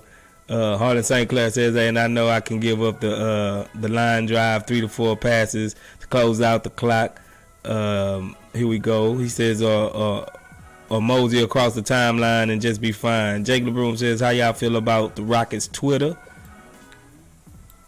You want to handle Rockets Twitter? I mean, cool. I mean, it is. You know, it is what it is. Yeah, it ain't been bad as previous years though, bro. It's been kind of chill on there this year. You know, we have our spats here and there, but it ain't been nothing egregious going on this year like it usually do. Greenford says, look like JC regrets, had high hopes for him this season. I think you said something that was real enlightening on Jalen Green about his consistency, Frank. Why you think that is? I think you were talking about Josh Christopher. Oh, that's JC? Oh, JC. I thought it said JG. Okay. I don't know what's going with. I mean, he still got the same flaws. I don't think he got worse. I just think he didn't get better. You know what I'm saying? And yeah, like Frank like to say, when you surrounded by a more caliber players, you kind of look worse than what you really are when you know around very good players. So compared to his peers, I just think he's not as good. They just got better. Yep. You bring in Tari, Jabari, all these dudes that are like KJ got better, Garuba got better, and he's still looking like him and what's his name, Garrison Matthews playing like his last season. So yeah, it's gonna look weird because you can't do that dumb stuff when the dudes out there really playing hard. They trying to the best they could in the way they know how to try to win these games. And Josh just never got the memo, man. They don't need you to be a bucket. Like, he got to find his niche. And if you remember in the summer when KJ was at Rico Hines' run, Draymond had a speech to the guys there about being a champion as a role player, and I love that term. And that the guys that make it in this league, and he said the same thing for Tari. I don't know if you've seen that space. Post game, Draymond gave props to Tari and said that the way he plays, he's going to have a long NBA career, because if you are somebody that knows your role and you play it to the best of your ability, you will go far in this league. The thing with Josh is that I don't know who put that battery in his back to tell him go get a bucket. Maybe Silas did, but that's not how he's going to get paid, because nobody really needs him to do that right now. Like, you need to play defense and be smart on offense. Cut, make your shots. If you get the ball handle, make the right passes. Just be smart. And he just having trouble doing that right now. He just looks like he's lost.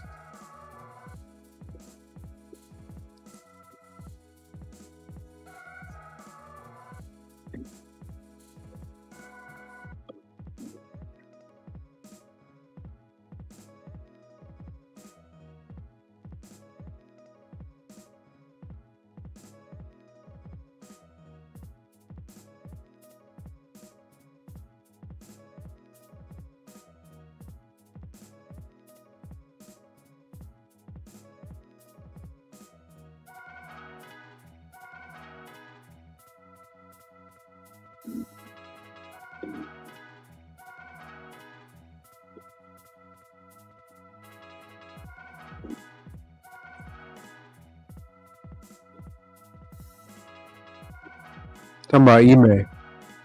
Nah, Ime.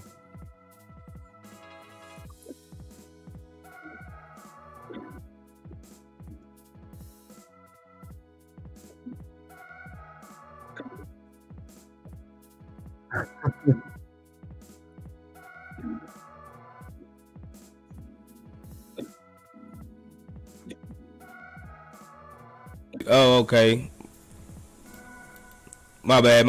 We on email Duka. We says Terry Roberts says we need Doc Rivers. What you think about Doc Rivers, bro? We gonna be wrapping this up soon, bro. I don't think nothing about Doc Rivers, bro. But I think he'd be a good coach for us. But that's like saying, like, you know what I mean? If you eating a bologna sandwich, you know what I mean? Somebody give you a turkey, you know, some better sandwich. I mean, it's not it ain't a steak, but if you eating just cheese and bologna every day, maybe a little turkey with some avocado tastes good. You know, y'all can tell I'm hungry, but nah, it's I can't say Doc Rivers is not an upgrade from Coach Salas. I mean, he would be a big upgrade. Actually, huge upgrade from Coach Salas. But as far as like a coach, I mean, it's still an upgrade. I think he'd be I don't think he'd be the guy to get us to where we're going, though.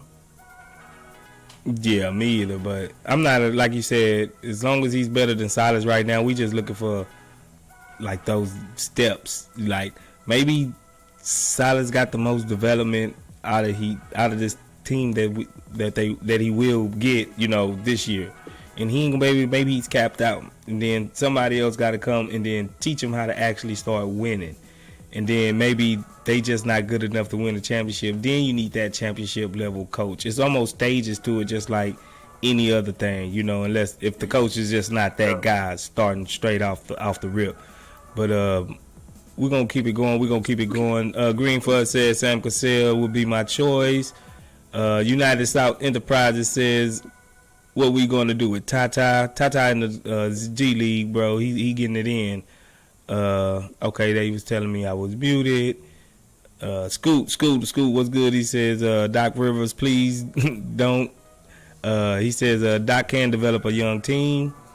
Terry Robbins says, Space and Frank's bringing straight facts. Yeah, for sure. We appreciate you. Before we head out of here, I got to jump over to our merch store and let y'all know that we do have some merch lined up. So you can hit the link in the description and go hop right over to our merch store and purchase you some merch, and so you can support us in any type of way. You can get something back for supporting us.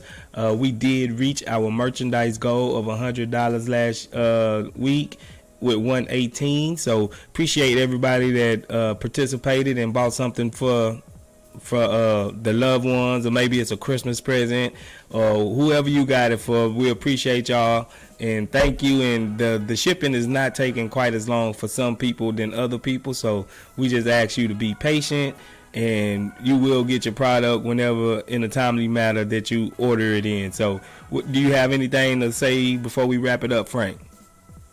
No, just appreciate everybody coming out, rocking with us. You know what I mean? We going to keep dropping content. You know, y'all enjoy the rest of your night. Appreciate it. And thank you, like always. Thanks for joining us and representing the Chop Shop. It always feel like family around there. So when you get a chance, you know, kiss your family, hug them. You never know when we going to be gone. So y'all hold it up to the next time we see y'all. Probably like Friday, we'll do another live stream or something like that. Check out the new podcast we got dropping here soon. So like always, y'all be easy. Keep representing the Rockets. Thanks again. Let's go.